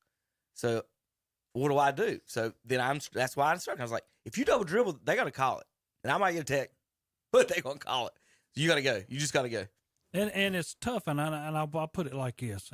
When you are out there riffing, I have my spot, the other guy's got his spot. But sometimes you look beyond your spot if there's something not seen, and you'll call a foul on that side, and people say, how come you're calling it from way out there when he's right here after it? But if people get in the way, everything changes. But he might not see something that I could see. So, I mean, but it gets me that, and I don't know how I put this, Tom, to be insane in the right way, but when you are having that you can come back after a ref has thrown you out and then y'all go back to video replay to change it back. I understand that, but that's what I'm saying. That's illegal. You're not supposed to be able to do that. You get ejected. To go back and look at video. If you bring any video in high school, you're ejected. This is not college. This is not the NBA where we go look at the cameras and figure this is youth basketball. Well, Terry, Terry, the rules are also, if we want to go there, the rules are also, if you get thrown out, you got to be thrown out for 2 games. Okay. So this is the risk now there is no appeals process or anything. If this is the risk you run, a rogue ref like that could have sent me out and I never come back to that league, to that sport, to that recreation department. I don't like that. I would have never come back. I'd have been done with him ever because one rogue referee didn't like that I was questioning his terrible. And I never said, you're terrible. I never attacked him. It's all on tape to prove me right that I was sitting. Terry, when he threw the second technical, I was sitting like this, leaned back up against the wall, hands over my knees, and I said, he moved his pivot foot. He goes, what'd you say? I said, nothing. Tech. So I deserve to miss 2 games because of that. I deserve to be out because of that. Because of some rogue ref and his hurt feelings. But let's not look at the tape. So justice was served, and y'all are upset that justice was served. I'm not upset about that. I think I agree with you that a referee shouldn't have to arbitrarily kick this guy out of the league. That's basically what it would have been. I'm against the high school rule too. If a coach gets thrown out, he's got to sit 2 games. And here's the reason why I'm against it. Terry, you'll probably agree with me. Like if Kevin's a coach and he's running his mouth at me, I kind of know Kevin, and I know Kevin's a bit of a blah blah blah. Well, I don't want to give him 2 technicals or 2 yellow cards because I know he's going to have to sit out 2 games. And I know he's going to go tell all his coach buddies that Tom's a terrible It's going to cause more problems than it solves. It would make more sense. Let me throw him out of this game. Let him come back and coach the next game. And if he gets thrown out of the next game, let him come back. Now, once you've been thrown out of 2, I could see, okay, you've been thrown out of 2 and we let you come back. If you get thrown out of 3, there's a problem. Yeah. And Kevin's right. If I get thrown out of 1, it could have been some ref came there. His wife yelled at him before he came to the game. He took it out on Kevin. I agree. But it's just what we do in high school sports, and some of them just, I know we want it to be sportsmanship and all that. We get a little carried away. That's why I agree with you, Kevin, to I wasn't there. I can't. I don't think you'd attack or cuss anybody. I've known you for a long time. But at the same time, I understand the ref, he don't like being questioned, blah, blah, blah. But we can't give referees at any level, especially high school, Terry. That's ridiculous. Because if I know it, I'm like, hey, Johnny, I'm kicking you out of this game. You can come back to the next one. I'm kicking you out of this game because I've had enough of you. Well, I mean, and you shouldn't have to the power to kick him out something like this. Now, I will say this: if it had been one of us, Kevin probably would have never got. He would have never got the one. first technical. Yeah, he'd have never got the first. Because we know him. But we would have ignored a lot of things that he was saying. And the reason why I said the video also proves that of all those calls that they were missing, I didn't argue with a single call. I told you there was 8 to 10 calls, and I went through it, and I said, look, watch this, y'all. He makes this call. I just turn around and talk to my kids. So at no point, I told you the only words I said to him the whole night were those. I don't talk to the rest. Because there's so many calls, what am I going to argue about? Because I know my kid is about to pick it up. Especially if you give it a lot. I got 2 kids that's going to take 75 dribbles. I can't complain about that. But I can complain when he bump fakes, you bump him, and then call the travel. I'm like, give me the foul instead.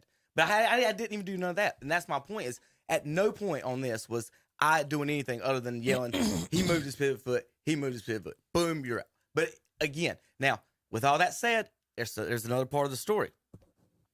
When this happened, I walked up. So in the gym's down on the ground, and all the stands are are up high on one side.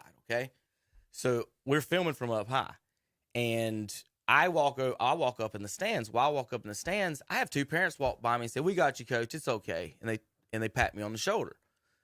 Well, when I get up to the stands, I turn around. Those parents had pulled their kids off the floor. Those parents, I had 4 parents walk over there and grab their kids because of everything that just happened with me to back me. Again, Terry, I didn't say a single word to anybody. I didn't ask anybody to do anything. I didn't do anything. So have you seen Dead Poet Society? Been a while. Oh, Captain, My Captain? Yeah. That's what it felt like. I got up in the stands. It's all on video. I walked straight up to the videotape, and I'm like, he just threw me out. And then I turned around, and all my kids were walking off the court. And I said, where's everybody going? And I said, I guess my parents are taking them off. 4 parents walked over and got their kids and walked out the building together. The only 2, there was 3 people left on the floor at that point. Coach got his kid, the assistant coach got his kid and left. And the only people still in the court were the 2 brothers and sisters, the Holdren kids, and my son was sitting on the bench still. The only person on the bench was my son holding the clipboard, trying to figure out what just happened. So again, I didn't orchestrate anything. I didn't do anything. My parents were disgusted with what that guy had been doing the whole game. And again, I wanted to get step by step on this stuff.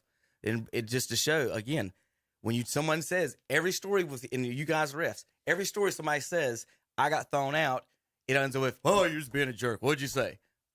I said the exact word I said was nothing to that man.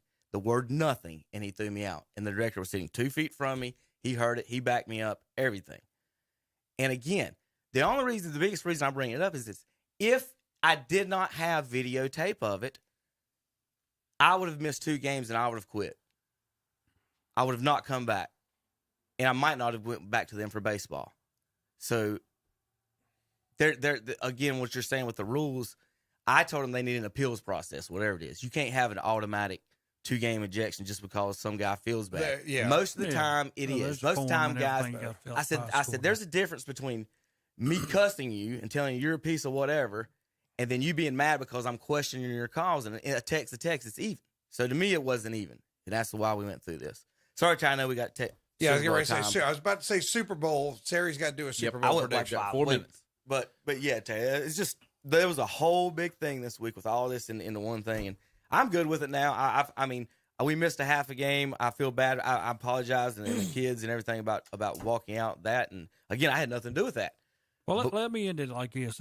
This is how it goes, and Tom will tell you the same thing. We can't see everything when we're out there. Some things are going to happen that we did not see. And you also have to understand that 2 coaches are going to see it totally their way.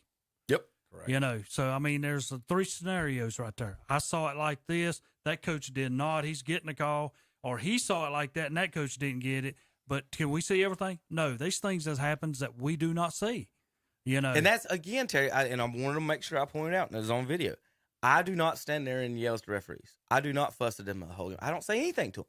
Except on that play, when we trapped the best player at half court, we played perfect defense. He picks it up, changes pivot feet 3 times, and you call the reach after, again, 10 calls. I've already got 1 because you don't think 3 people on my team is a jump ball. This guy's done this so many times. And then I said the word nothing, and he says, "You're out of here." Nothing. That's wrong is what it was. All right. So Rams and Bengals, you saw that Stafford, Terry, is, he spent 12 years with the Tigers. Where are you at? And I can't believe the Bengals are in the Super Bowl. It's about unbelievable to me, but we talked about it a little bit earlier. Only giving up 17 points a game on defense through this playoff run. That's been the biggest reason for the most part. Burrow's been solid. They make adjustments, Kevin. Yeah, they do. They make adjustments, and that's their coaching staff, man. I mean, Mahomes was running all over them in the first half, and then all of a sudden, second half, boom. What that reminded me of, and it's the first thing I thought when they came out in the second half of that game when they beat the Chiefs was the Shelby adjustment in the state playoff. Right. They make adjustments. First thing I thought of. Right. Well, Terry, where are you leaning on this? Since none of us had these teams in a Super Bowl or the Super Bowl at all. Well, I'm going to give you my opinion, then I'm going to leave. It's like this. I don't care for neither one of them. I will watch it because I'm a Super Bowl man. I will watch Super Bowl, and I'll daggum have some What wings. you going to eat, Terry? Yeah, wings Terry? and pizza. And Where are you all getting that your good pizza stuff. and wings, Terry? He just complained about eating pizza. Well, that was last week. That was that. My pizza going to be fresh and ready to go. It tastes better when you pay for it, huh? Yeah. But anyway, what you got on this game? All right. I am going Bengals to win it. And why I'm picking them is on account of 2 former Wolfpackers are on their defense. Wolfpacker? Pratt. Is that and a word? Hill. Wolfpacker? Yep. That's it. Wolfpacker? How about Wolfpack alumni? No. Pratt and Hill, former North Carolina State football players, are on their defense that have made them better during this playoff run, Tom. You know what's made them better? Those Ohio State players. Eli Apple. Could be. Prince, the tackle. I'm not going to take it away from them. They got Hubbard. They got a lot of Ohio State guys. And Joey B., he's still an Ohio State guy. He is now because he's in the Super Bowl. I did hear. Did you see his comment about that? Have you seen Joey? Oh, man, he does not. Well, I'm going to tell you what. Ohio State got it wrong when they went with Haskins over him. They got it wrong. And if he was here, I'd say, you know what? Ohio State messed up, and you can throw Ohio State on the bus all you want because you'd be right. But I did hear somebody who said that they was not either There's still one a of these chance fans. Haskins wins Super Bowls if Pittsburgh goes. But right off the bat, this person says, well, I don't like neither one of them, but when I listened to Burrow the other day, he's so cocky, and I'm not pulling for him. That's why he's good. And I said, well, I even told him, I said, I want to tell you something. Burrow, I like how he comes through, and he won the Heisman and everything that he's done to get to where he's at. And I like Stafford. I like him being moved, and all of a sudden he's got a shot. That's something he never would have had with the Detroit Tigers. Yeah. But, you know. hey, Terry, you know, they may say Joe Burrow's cocky, but I can't remember who said it, but they said it ain't bragging if you can do it. That's you it. know, I mean, if you can do it, it ain't bragging. But now, I mean, if you have to say, I don't like Beckham, so I guess that's I don't like Beckham two either, against but me too. But I like Cup. Hey, did you see? I like Cup. Did you see Beckham try to block Nick Bosa? That was the funniest thing in the world. He tried to block Nick Bosa. It looked like a little 5-year-old trying to block one of us, man. He just pushed him out of the way. It was awesome. Terry, if one team has a chance of blowing out the other, I mean, is it the Rams or the Bengals? If it's going to be a blowout, it will be the Rams. The Rams blow them out. I think so too. Happen. I mean, yeah. I do you see the Rams defense getting blown out? Is a question, or you know, my final score is this: I got Bengals 23, the Rams 17 as a final. I don't know if they'll hold them to 17. 23-17. No. If the Bengals win, now. But if there it's are the definitely other way around, I would go Rams 42, Bengals 17. There's something like that. As a blowout. Remember last time Rams in the Super Bowl, they had 3 points. Yeah. 3. Yeah, but that was then. Bill That was Belichick. then. I bet they've watched plenty of film on that. That was then. Terry, thanks for showing up for at least a little while today. I did see Appreciate y'all being here. his percentage of minutes the last 2 weeks is under 50. Tom right now. He's kind of got that NBA mentality, you know, when you play so many days and then you just need a day off. Hey, he could have been going to a birthday party this morning. So. Yeah. He skipped his birthday party. Don't feel bad. I've got to tell Kevin here the first weekend in April I'm flying to his favorite city, St. Louis, so I might have to miss a day, Terry, and catch up with you. So you can't. What you going to watch the Cardinals for? Going to watch Cardinals. Going to opening day. I might do that. Go to opening day, watch the Cardinals play. Got to see who they're playing. But I'm going to the land of Lincoln to visit Lincoln's house. My graduate school said, "Hey, you want to go out to Illinois and visit Lincoln's house? We'll pay for your flight and all that." So that's pretty cool. Mm-hmm. So then I was looking. I said, flying to Chicago. I said, Chicago's 4 hours. I said, what major city is closest to Springfield, Illinois? St. Louis, Missouri. 90 miles away. So Kevin, that's good. Maybe both of us will go. You just fly out there with people, go to a Cardinals game. That's still a pretty good trek. Yeah, it's still a pretty good trek. But 2-hour drive. Chicago is 202 miles. Oh my goodness, that's like going from here to Myrtle Beach. Right. It's a pretty good ways. So, Kevin, think about making plans. You can get a round trip ticket to St. Louis for $165. Yeah, it's not expensive. It's a hour and a half flight, probably. Yeah, I think it is. Yeah, it's really cheap. I flew to St. Louis 5 times. I've only had a stayover once. They sent me to Chicago one time. Yeah, oh God. So they got a lot of direct flights out of Charlotte. So Kevin might have shut down the show opening weekend. St. Louis. I tell you what used to be crazy is while y'all go to Lincoln House, I'll drink in St. Louis. We might do the show from St. Louis that Saturday. Oh, I forgot what I was about to say about that. I've drove. It's a 10-hour. Too far.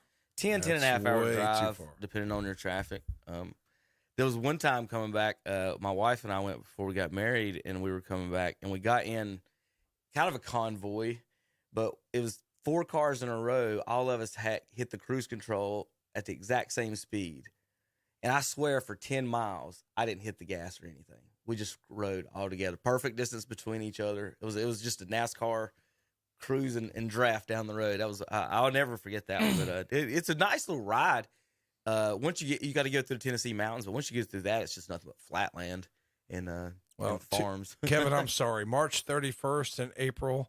They're gonna be out of town. They'll be in Pittsburgh. That'd be a good stadium. That'd be a good stadium. I've heard that's a good stadium. Well, what do you think, Terry? Oh, wait, Terry's not here. I was about to say, well, Tom, you and Zach can sit there and start on your Super Bowl thoughts, and I'm going to pull up some fun prop bets to talk I'm about. trying. I have to talk to my brother to see what friendly wager I might put on this, but I don't know. I kind of. Well, here's some for instance. You can bet on. You can, of course, the prop bets as always. And if you don't know what that is, you can bet on about anything in the Super Bowl. So, who wins the coin toss? Yeah, I know. Length of the national anthem. Yeah, Who will perform? Who will be the first artist of the halftime show to say a word? What will the first song be? I don't do that. First offensive play of the game, opening kickoff. Will it be a touchback or will they return it? Traditional. What's the over-under? Who scores first? What's the over-under? That's not fun. Yes, it is. Team to score first. Team to make the first I'm field goal. Will a fan run onto the field? What color will the Gatorade be? I'm gonna say 53.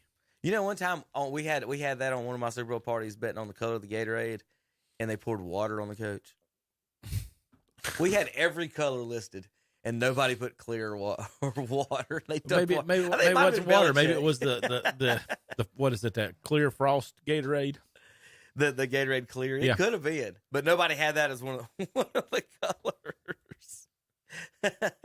Well, I'm going to go. Over-under is 48.5. Okay. I'm going to say they go over that. Money line for the Bengals is 165. ESPN showing 4.4 even.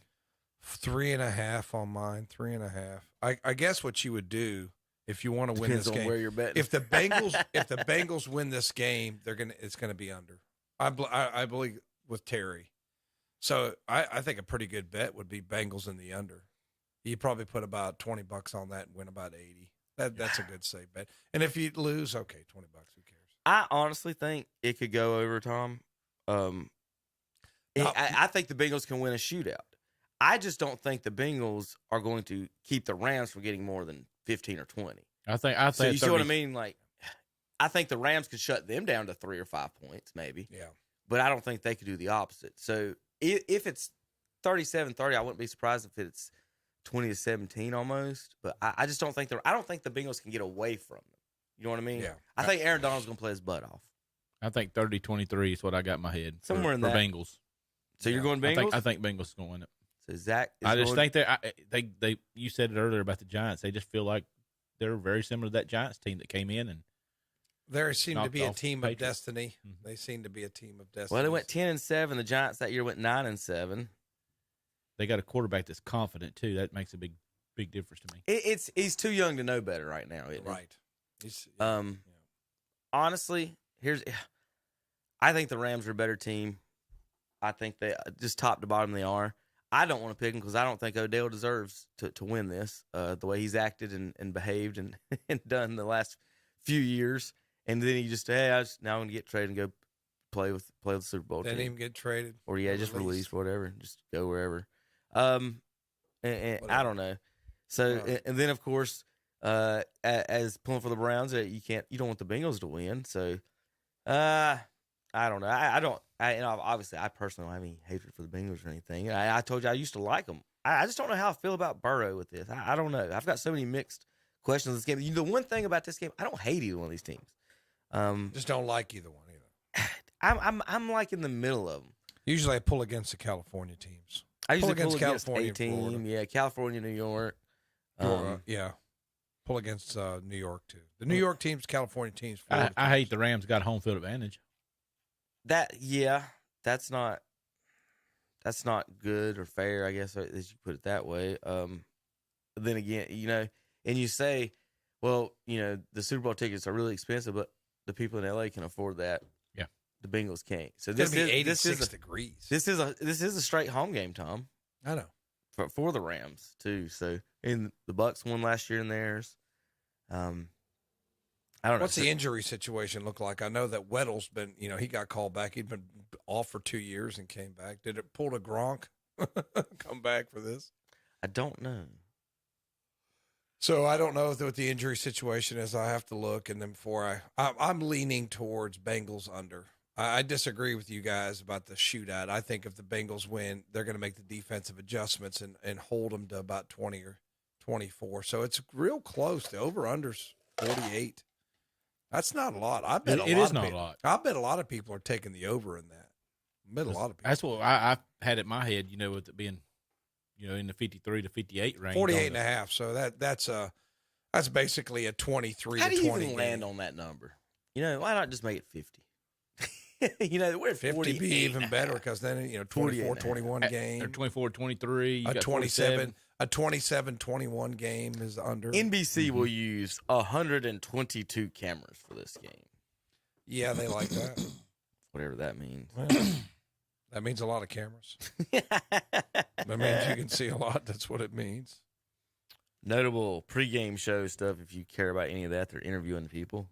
Calvin says, after this year, you won't have a home Super Bowl team. You know why? They'll just move the Super Bowl to Dallas, and they'll never have to worry about it being a home game. Well, that's been the Facebook joke. You could also move it to Cleveland. I mean, it wouldn't.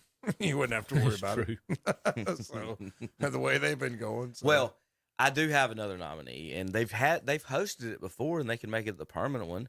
And they have casino. Detroit, because they have indoor facility. Right, they have an indoor facility. They have casinos. The only thing, and they'll never be there on the field, is if you get perfect. If you get a snowstorm, it messes everything up. I remember one year I was there when it was snowing. Yeah, one year they had. I think the Super Bowl was at Jerry World, and they had snow down there, and they were all freaking out about it because you get those snowstorms. Oh, it shuts them down. You never, you never know. Have you been to Detroit? I have never been to Detroit. I have. We took the trek there. Well, I went up to. Nobody goes to Detroit. Well, kind of. It was kind of an excuse. So, my roommate from Akron, right?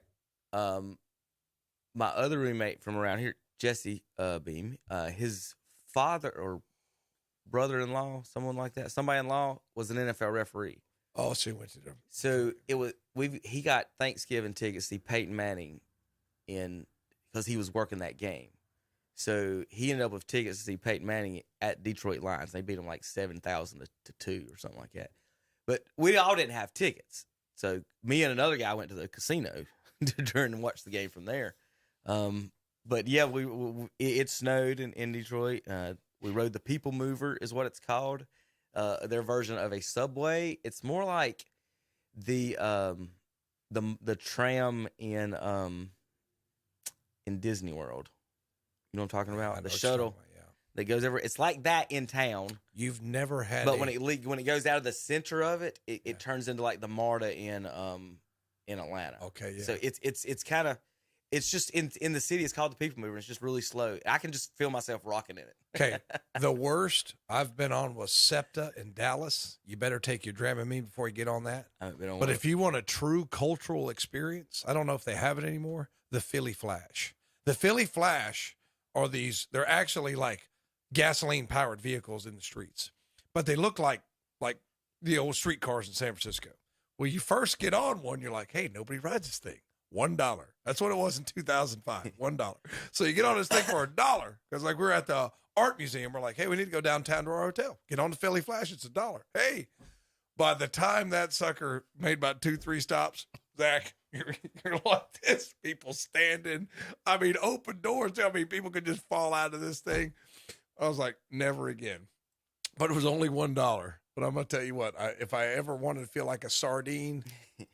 That one and the subway in Washington, D.C. That one's crazy, too. I mean, you get in Washington, D.C. I've rode that one. You're like that. That's crazy. It was that I thought that one was fairly clean.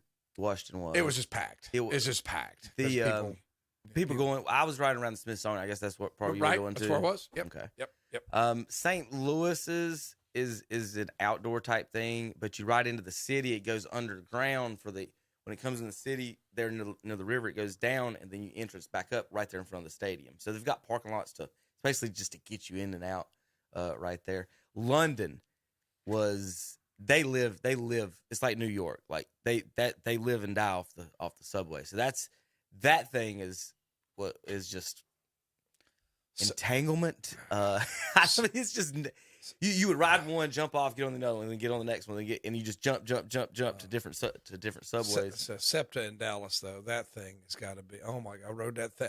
We were, I can't remember exactly. We were in Grapevine, some place called Grapevine, Texas. Yeah. So I got on it and wanted to go to the Bush Museum, which is all the way at SMU, and you got to ride this thing. I'm talking like hour and a half, and you're on that thing. You're just like. Doing this right here, and I'm serious. I get queasy, man. I do too. I'm getting queasy thinking you don't about want to it. be on that thing. I can't. So I couldn't ride any of those. Yeah, I can't ride roller coasters. They came out with the Intimidator down at, at Carowinds. I watched it on the video and got sick. That's how sick I can. I can ride roller coasters. I just can't go So circles. I rode the one in Charlotte from we parked and then rode to the stadium, the football stadium, and I got sick on that thing, and it's not really that bad. So Well, I'm done. the one thing from London, I will remember though that everybody knows, Tom, is that they have this recording, and so I don't know of any other subways, but when you get on it, you have to step on the subway. Well, there's a space there. You told me about Mind the gap. Mind the gap. Yep. You Mind said the that. gap. Mind the gap. Mind the gap. That is in my. That might be the last words I hear in my head when I die. Mind the gap. Mind the gap. Hey Jesus, what's up? Yeah. Mind You could have turned that off at any time. Yeah. No kidding. he would say he bridged the gap. That's what he would say. Yeah. He would. All right, so let's go. I did all that. Yeah. I don't know what to do here. I'm going to pick the Rams to win. Yeah. Based on science. I'm going to go with the Rams. Based on feelings, Tommy, I would probably rather the Bengals win. I haven't picked yet, but I'm just going to go in the Bengals in a tight one. I'm probably taking the Bengals straight up, taking the under. So Friendly 3 wager, Bengals, and I'm the only one on the Rams. So what I expect in this game is the Rams are going to come out and score 2 touchdowns in the first quarter. The Bengals will make their adjustments, and the Rams get 7 the rest of the game. That's what everybody does to the Rams. Yeah. That's what the 49ers did to the Rams in the season finale. That's what the Buccaneers did to the Rams. And also, really, the San Francisco 49ers should have won the game if he catches that interception that I could have caught, and I can't catch. So, I mean, it's just I don't trust the Rams. I agree. I mean, what's the coach's name? Forgot his Sean McVay. McVay. I don't trust McVay's ability to adjust in the second half. I mean, he's a lot of flash. Everybody likes him. I mean, he's one of these guys who looks like he could still play. And remember, but his second half adjustments. I don't think he's doing the right things. This could be an Aaron Rodgers type situation where Burrow wins one championship early and that's lights the league up for the next 10 years and never does anything else. I don't know. It's just hard to say. How do you say you're going to say the Bengals organization is going to get it together now? Like Carson Palmer was saying, it's going to. I think his point is, it might be good for now. Yeah, it's going to end badly. Yeah, that's what they're saying. But did you hear the rumors? Interesting. You talk about Aaron Rodgers. Aaron Rodgers was seen in Columbus, Ohio. He has a friend whose kid plays soccer or something stupid. Browns, baby. Or basketball or something stupid. So naturally, Aaron Rodgers seen in Ohio. He also bought a house in Nashville, by the way. Yeah, that's probably where he's going. And Elway is trying to get him to Denver. Yeah. Elway wants him in Denver. The Nashville thing is something they want to do under the rug if they can because they don't want to hurt Ryan Tannehill's feelings. But I think they'll do it if they can. I don't think they'll be any different with him. I don't think they'll win a championship there. I don't think he'll be the difference. Now he sees those big wide receivers. He sees that running back. Yeah, and tell you what would you rather do? Would you rather be in that division, or would you rather be in the division with Kansas City? You know, I would look at your division you're in now. You're in that weak, watered down division. Why would he go to the AFC? Well, the problem is, Tom, Buffalo, Kansas City, Russell Wilson, and Garoppolo all have to be traded. Why would they trade them to the NFC? So true. One question I did want to ask you then, as a Browns fan, if we're staring at what we have right now between Patrick Mahomes, Joe Burrow, and Josh Allen, and then you've got these NFC teams trying to dump off these good quarterbacks, Russell Wilson, Aaron Rodgers, and Jimmy Garoppolo, do you sit there with Baker Mayfield and hope everything's okay, or do you try to get one of those veteran guys and go with what you got, and then maybe start over in 3 or 4 more years with somebody else? The only one out of those 3 I would say is Russell Wilson, because he's probably going to give you about 3 more years. Mm-hmm. Aaron Rodgers, you never know when he's just going to take off and what he's going to do. I don't know what that guy's going to do. He's kind of in the Brady situation, I think. Yeah, he might retire. Yes. So if you can get one what of those about guys, Garoppolo? No. I think he's the same as Baker. No, is that? I don't even think he's that good. Okay, but he's a locker room guy, and I don't know if it's hard to say whether Baker's a locker room guy because the media he's kind of like, I don't know. It's like CNN and Trump. I mean, it just no matter what he does is bad, right? Well, so I mean, it's the same thing with the media and Baker. It's the same thing. It's right. It's the same thing. So I just I just think you got Baker on a 5th year. You're going to pay him around $20 million, give or take. You got to do something with Hooper's contract. You got to do something with Jarvis Landry. You can't pay those guys millions and millions of dollars. I think maybe they'll restructure a few things if they can keep Clowney and keep that nucleus together. I just go with Baker. I mean, he was hurt last year. He should have sat and let Keenum do it. If he'd have sat and let Keenum do it, I think he'd have been okay. But we'll see. Is Aaron Rodgers for a year? No way. Jimmy G? No. Now, you know why Jimmy G's a big fan in the locker room, don't you? Because his women, he brings the women with him. Yes. I mean, 100%. Yeah, Well, I mean, he dates porn That's why God bless the guy with movie star look. That's why he's not coming to the He's Panthers. a movie star. I mean, you can't hate the guy for would that. lose his jersey sales. You can't hate on him because the women like him. They just do. He's with the girl that you want. That's just the way it is. But I just don't. You want to upgrade his taste. I'm saying. Well, yeah, his taste in women is unique. Is yeah. His taste in women leaves a little. I guess he doesn't bring them home to his mother. I was just saying he brings extras around for the fellas. Yeah. He probably doesn't bring his women home to his mother. But I don't. It all comes down to Jimmy Kevin G. in the NFL. How much you paying a guy? I mean, how much is this guy going to cost? You're not going to give after this year. I think they're going to move off Baker Mayfield because he's going to want. I want something similar to Josh Allen, Patrick Mahomes, and the Browns are going to tell him no, and it's going to be over. So, and he's going to go somewhere else real quick, for less. as far as the quarterbacks go, they've got to find a habit. So they're running into the problem. You're going to say what I think I was going that to. the NBA has run into. Yep. When the NBA, everybody gets a max contract. Super max. Yeah, it's can't automatic. afford them all. So in the NFL, they've had this argument where he's a quarterback, I should get paid what he makes. Yeah. And that's not true. Yeah. And when you get up to what's the highest everybody's making? 40, 45 now? Yeah, 40. So let's say I thought I saw that Lamar wanted $40 million. Well, if I give you $40 million and your backup is 5, you better be 8 times better and you're not than that. Yeah. And it's just not that. It's not. It's 3 or 4 maybe on some of these guys. But do you want to spend, like I said, like what you're saying, Tom, if you're putting 40 into the Russell Wilsons, Aaron Rodgers, the Bakers and them they've got to be able to accept in the 20s, or they're going to be on the 5s before they know it. I think you need to put them on a tier system, right? And one more thing on that, as far as that goes, again, we've got to have these roster sizes more. We need 3 quarterbacks on every roster. It has depleted the quarterback industry. Yeah, everything about it. Colleges aren't producing anything that comes out. If we're getting the best players from what? Where did Carson Wentz come from? And all in Josh Allen, Wyoming, and North Dakota State. Mac Jones came from Alabama. Is that the only one that we've had from there? Yeah, is Joe Namath? Joe Burrow came from LSU. I don't know. It's hard to get these guys. Number 1 picks in the Super Bowl. We got 2. From my research, 12 years apart. I don't have the sheet with me, but number 1 picks.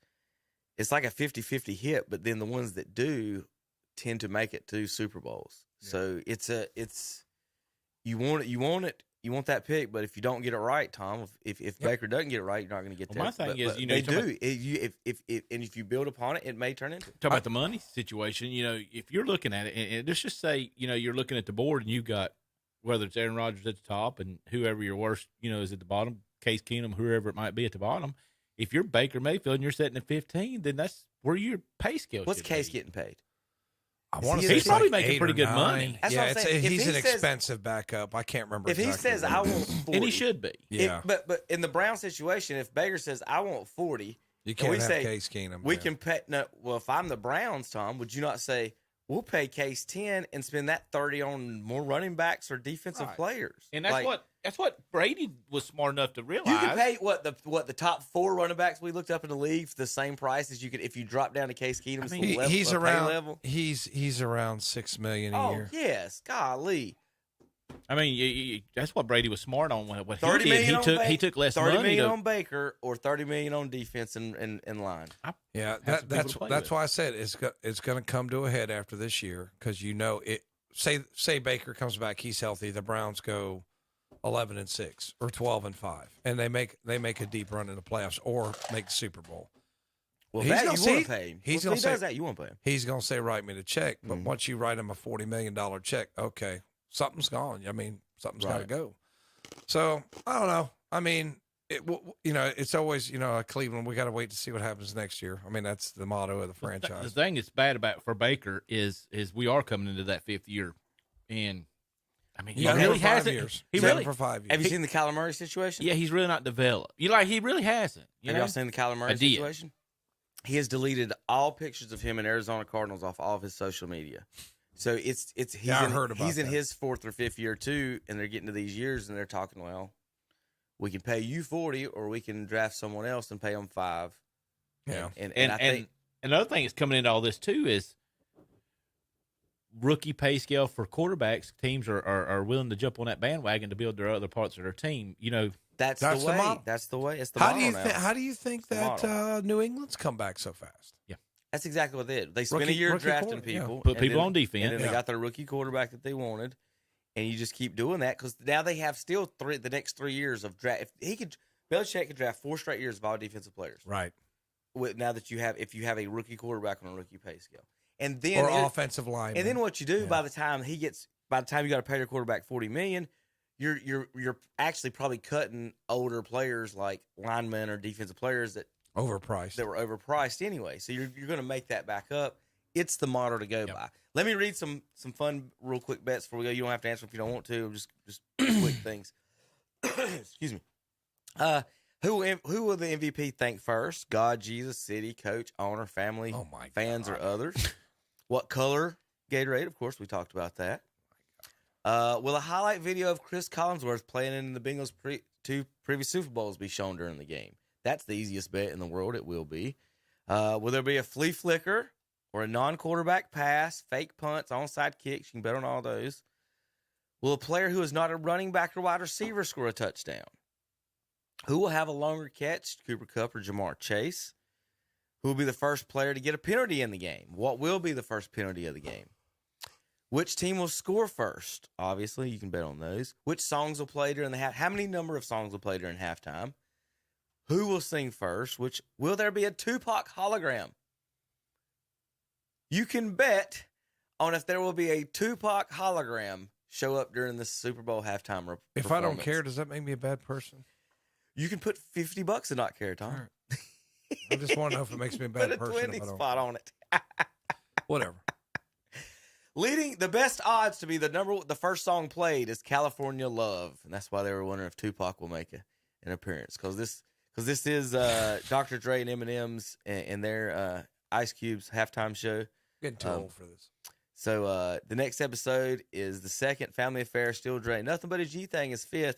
Eminem's Lose Yourself 6th. Drop It Like It's Hot is 7th. All the Stars and Humble are your shows. Who'll be the first to speak? Dre, Snoop, Mary J. Blige, or Kendrick Lamar and Eminem. So you can vote on all that. Or bet on that, not vote. What will be shown first during the Super Bowl commercial? A rocket, a moon, an astronaut, or an alien? You can bet on what kind of animal will be first. Horses, dogs, pigs, things like that. What kind of car brand will be first commercial? Thing about this is you print all these out and you have a little checklist and you just watch the commercials and have fun. What celebrity be in the first? Steph Curry, Tom Brady, Giselle. Show Ohtani is running 4th on the bet lines on that. I didn't expect that. You bet on Clydesdales. Okay, you made your point. You can bet on anything. I was trying to give you some fun stuff, Tom. That's not fun. The over-under is fun for me. The over-under, money line. Okay, that's what I want. What's the point spread? What's the money line? What's the over-under? All right, when we come back, what is it? We're going to talk the end of civilization. That is the NBA All-Star Game choices and also the trade deadline. We'll be back Go in a minute. Cavs. K-Test. Here's some good news. It's 2 for 1. 2 good companies have now become one great company. Hopper Heating and Air and Shelby Heating and Air have combined their businesses to become Shelby Heating and Air. David Hopper invites you to call on them for all of your heating and air conditioning needs with name brands like Carrier and Goodman, plus complete service and repair. Shelby Heating and Air and Hopper Heating and Air. Now one. Call 704-487-7877 today. Well, another big truck has arrived at Hendrick Appliance and Mattress Center in Shelby. This time it was filled jam-packed with scratch and dented refrigerators. All kinds, all styles. The showroom is full. The warehouse is full. There is one there just for you. And listen to this. These refrigerators come with a full 1-year warranty. Come get yours today at Hendrick Appliance and Mattress Center. Online at HendrickAppliance.com. Located at 1241 East Dixon Boulevard in Shelby. On the right going down, on the left coming back. Valentine's Day wouldn't be Valentine's Day without a gift for your sweetheart from Victoria Cole Gifts and Collectibles in downtown Cherryville. Be sure to pick up some Valentine truffles, plus an assortment of candles, and see the new line of French soaps. Check out their beautiful jewelry and lines of clothing too.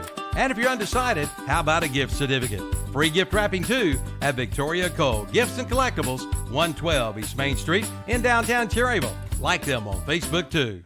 Sidewalk Boutique in downtown Lincoln has Just Kid in clothes. All type of clothing from newborn to sizes 14 to 16. Hats, shoes, newborn blankets, and accessories for children. Stop in at 116 East Main Street in downtown Lincoln. Hours of business, Tuesday through Thursdays, 10 to 6 p.m. Fridays, 10 to 7 p.m. Saturdays, 10 to 6 p.m. Just Kid in clothes in Sidewalk Boutique. Like them on Facebook.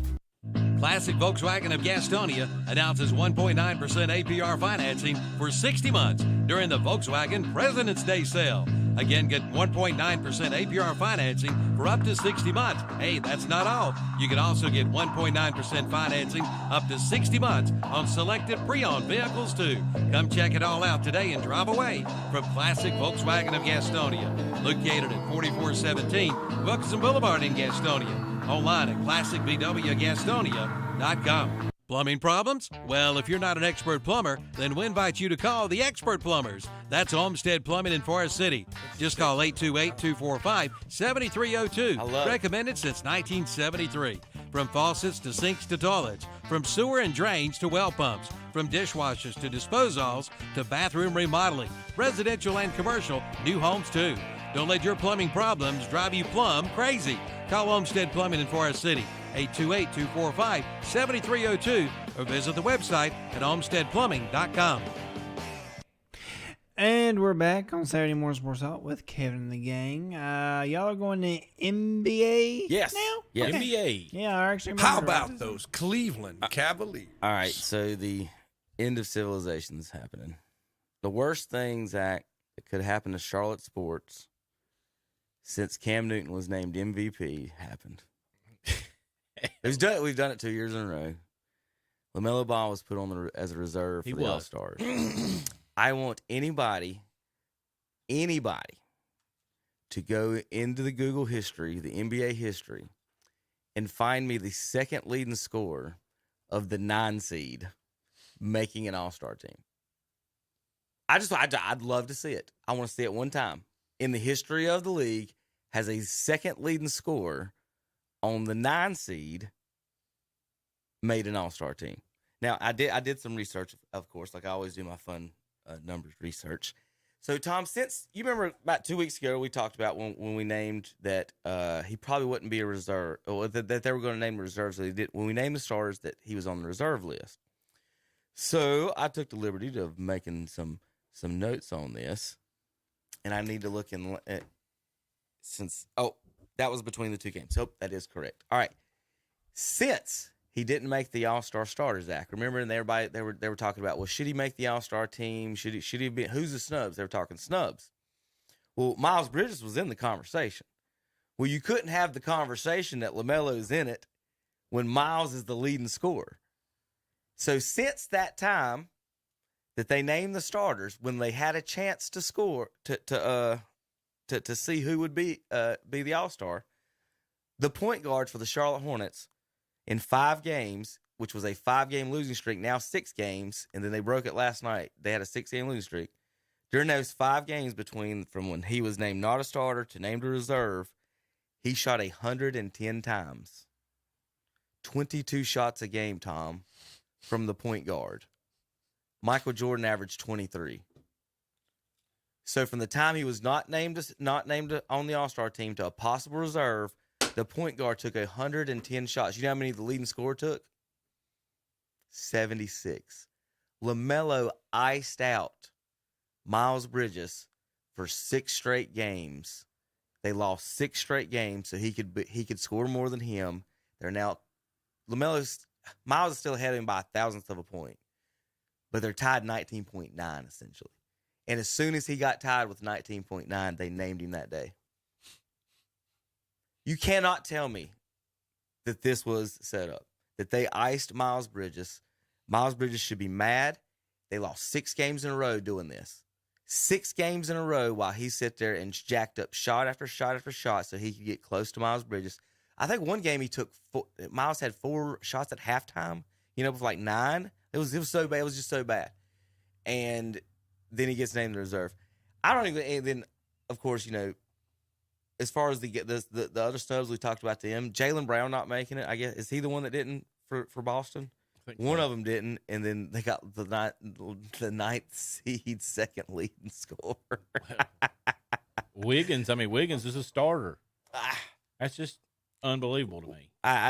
He averages 15 a game. It's a Chinese conspiracy. Wiggins being a starter, and Draymond on that team. It's gotten to the point, with the Hall of Fame and all this, it doesn't matter. None of it matters anymore. It used to. But now it don't. Like Tom, you're 100% right on this one. They're trying to sell tickets on this. They're going to sell. It's like the NASCAR thing. It's a fake game. They're going to sell 1 million. You're right. It's a fake game. It's an All-Star game. But they're going to sell 1 million tickets, or 1 million LaMelo shirts than they would Miles Bridges shirts. That's 100% correct. But Miles Bridges should be pissed. He should be very pissed. I know this is a little bit different, but I'm looking at the spit standings. You're right. The Hornets at 9, the Nets at 8, losers of 10 straight. Unbelievable. Wow. Hornets 7, 3 out of the last 10 they won or lost 7 out of the last 10. Mm-hmm. They took a nosedive. I told you the Nets why. took a nosedive and so 2 of those games, Tom, you were at one of them. LaMelo got benched in the 4th. Yeah. The very next game, he didn't even play the 4th. He had shot so many shots than the rest of the team. He didn't even play. He benched him in the 4th, and he still took the most shots. It wasn't Bridges that lit us up, though. It was actually Oubre that lit us up for 3 in there, and then they had the weird calls in that game. They admitted that was wrong when they gave, I think it was Bridges got to 3, or Rozier got to 3, and the technical foul, because they basically, the ball went out of bounds. Then they threw it to him. Then the bench came up playing around, didn't let him take the 3. So that was a 4-point swing late in that game. It was a little weird. The Hornets are now 4-11 when LaMelo leads the team in scoring. Yeah, but Borrego's an idiot. I mean, Hunter just tried to call him out on that, didn't he? He got Borrego pissed at him. Said, "Who are you?" It's just. But we thought so. I don't know. I don't like his rotations. I don't like his matchups. When I watched the Philly game, and he's got, P.J. Washington on Embiid, and lets Philly clear out the lane. And don't send the double. Don't send the double, and he dunked on him and got fouled. And I was like, what? And Embiid's this guy's an idiot. He's a huge guy anyway. Now, in all defense of him, if you breathe on Embiid, it's a foul. But I'm still going to say, okay, I'm going to take my chances. I'm putting 2 on you. And if you go to the line, you go to the line. I'm not letting you get in an and one by putting P.J. Washington and then clearing out the lane. And you saw what happens. I was like, what is he doing? What is he doing? Boom. Dunk. I was like, what? That's just terrible. I just terrible. So, terrible. I guess LaMelo is finished and done with. There's no more awards that he can win, and this is his last award he's going to win. He'll be out to L.A. in a couple years. Right. He got his Rookie of the Year. They made him an All-Star his second year. Okay, let's crown him now. He's not going to win anything, Charlotte, ever, and you can forget about it. And it's just that last year Anthony Edwards should be pissed. He got his Rookie of the Year robbed. Outscored him by 3 points a game. Robbed. Miles Bridges on his own team outscoring him. And he's the All-Star. If I'm on any basketball team and you're putting the guy next that's behind me in scoring on the All-Star team, we're having a talk. We're having a fight. We're having something. He should be mad. But with all that said, trades. Hornets trade. We need a 7-footer, Tom. We need somebody in the middle. See who we traded for? 6'7" Montrezl Harrell. What'd they trade for? What'd they give for him? P.J. Washington. Oh, I did not okay. see that. I did not see that either. Now that must have been right at the deadline. You know, Bo went to the Magic for beans. Right. He's going to Sure be. did. So Enos Freedom got sent to Houston. They released him, so they kicked him out of the NBA basically for saying free Hong Kong. We just probably got kicked off YouTube for that. Montrezl Harrell traded to Charlotte. So whatever. Well, the Cavs making the trade for LeVert, and he played. I think he had 22 last night against his old team, the Pacers. I think it's a good trade because for Cleveland, you didn't give any of your nucleus. You didn't have to give up anybody who's playing. Rubio went in the deal. They gave some picks too. But Rubio's not playing. He's out with the knee injury. He won't play again. So pretty awesome to keep your core together and add a guy. Good score. Oh, we didn't even give up PJ. And LeVert. And LeVert is not a hey, everybody look at me, everybody look at me. He's kind of quietly just a really good player. That team. So I think it's he's a lunch pail guy. He's not a LaMelo Ball, hey, look at my Instagram followers. I mean, he's a very different type player. So I think that helps. And now Kevin says they're out in the first round. I disagree. I think they'll at least win a series. They're second.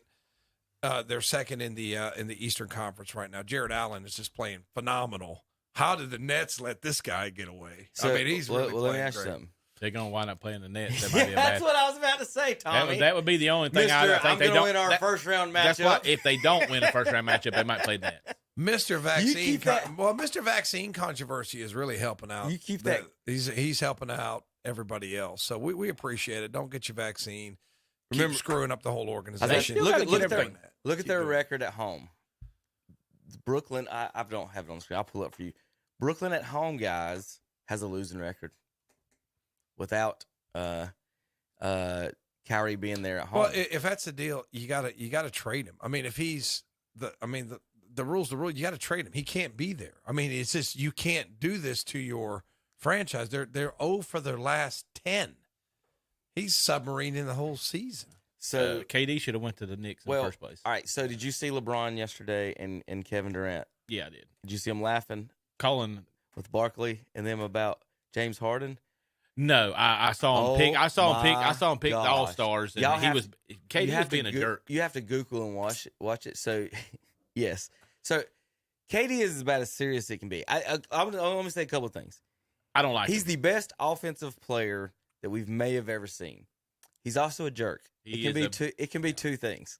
Now, so he's basically the Barry Bonds of the NBA, which is however you want to take it. But he's 100% serious about basketball. So remember, Harden just forced his way out of Brooklyn, right? Well, they picked the reserves, the teams last night. Well, it got down to 2 picks, and it was Rudy Gobert and James Harden. And Durant picked Gobert and started talking about how he needed a big man inside. And LeBron couldn't stop laughing and holds the clipboard over his face. And Barkley, of course, he just digs in even deeper and he just starts poking fun. Yeah. He is trying so hard to make Kevin Durant laugh, and Durant is doing his best just to be not to laugh. I'm a jerk, and this is me. This is my dog face, and he finally gets him to laugh, and this is what he gets him to laugh on. He's trying to tell Durant. He said, "Kev, you need a clipboard too, like LeBron." And then he asked LeBron, goes, "Is Harden even healthy enough to play in this game? I don't even know."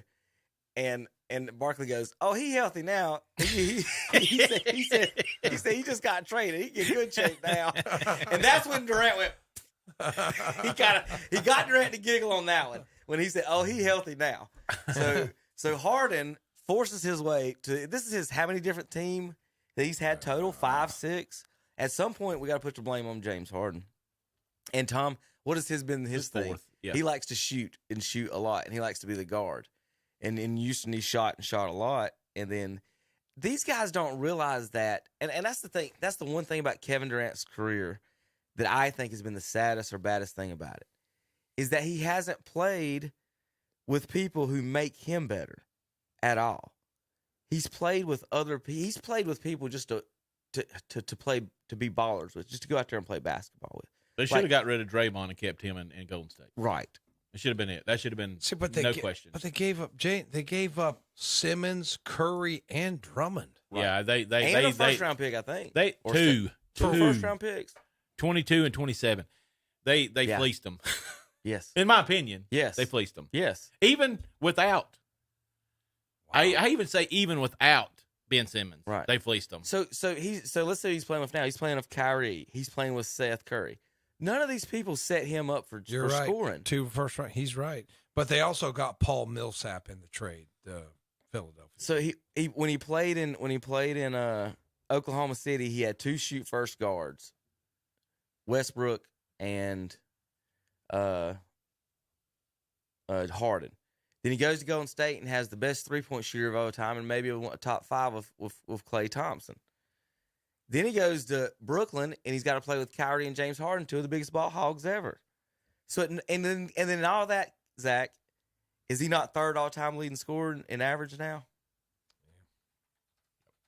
I just can't believe, I read that Simmons has not even played this year.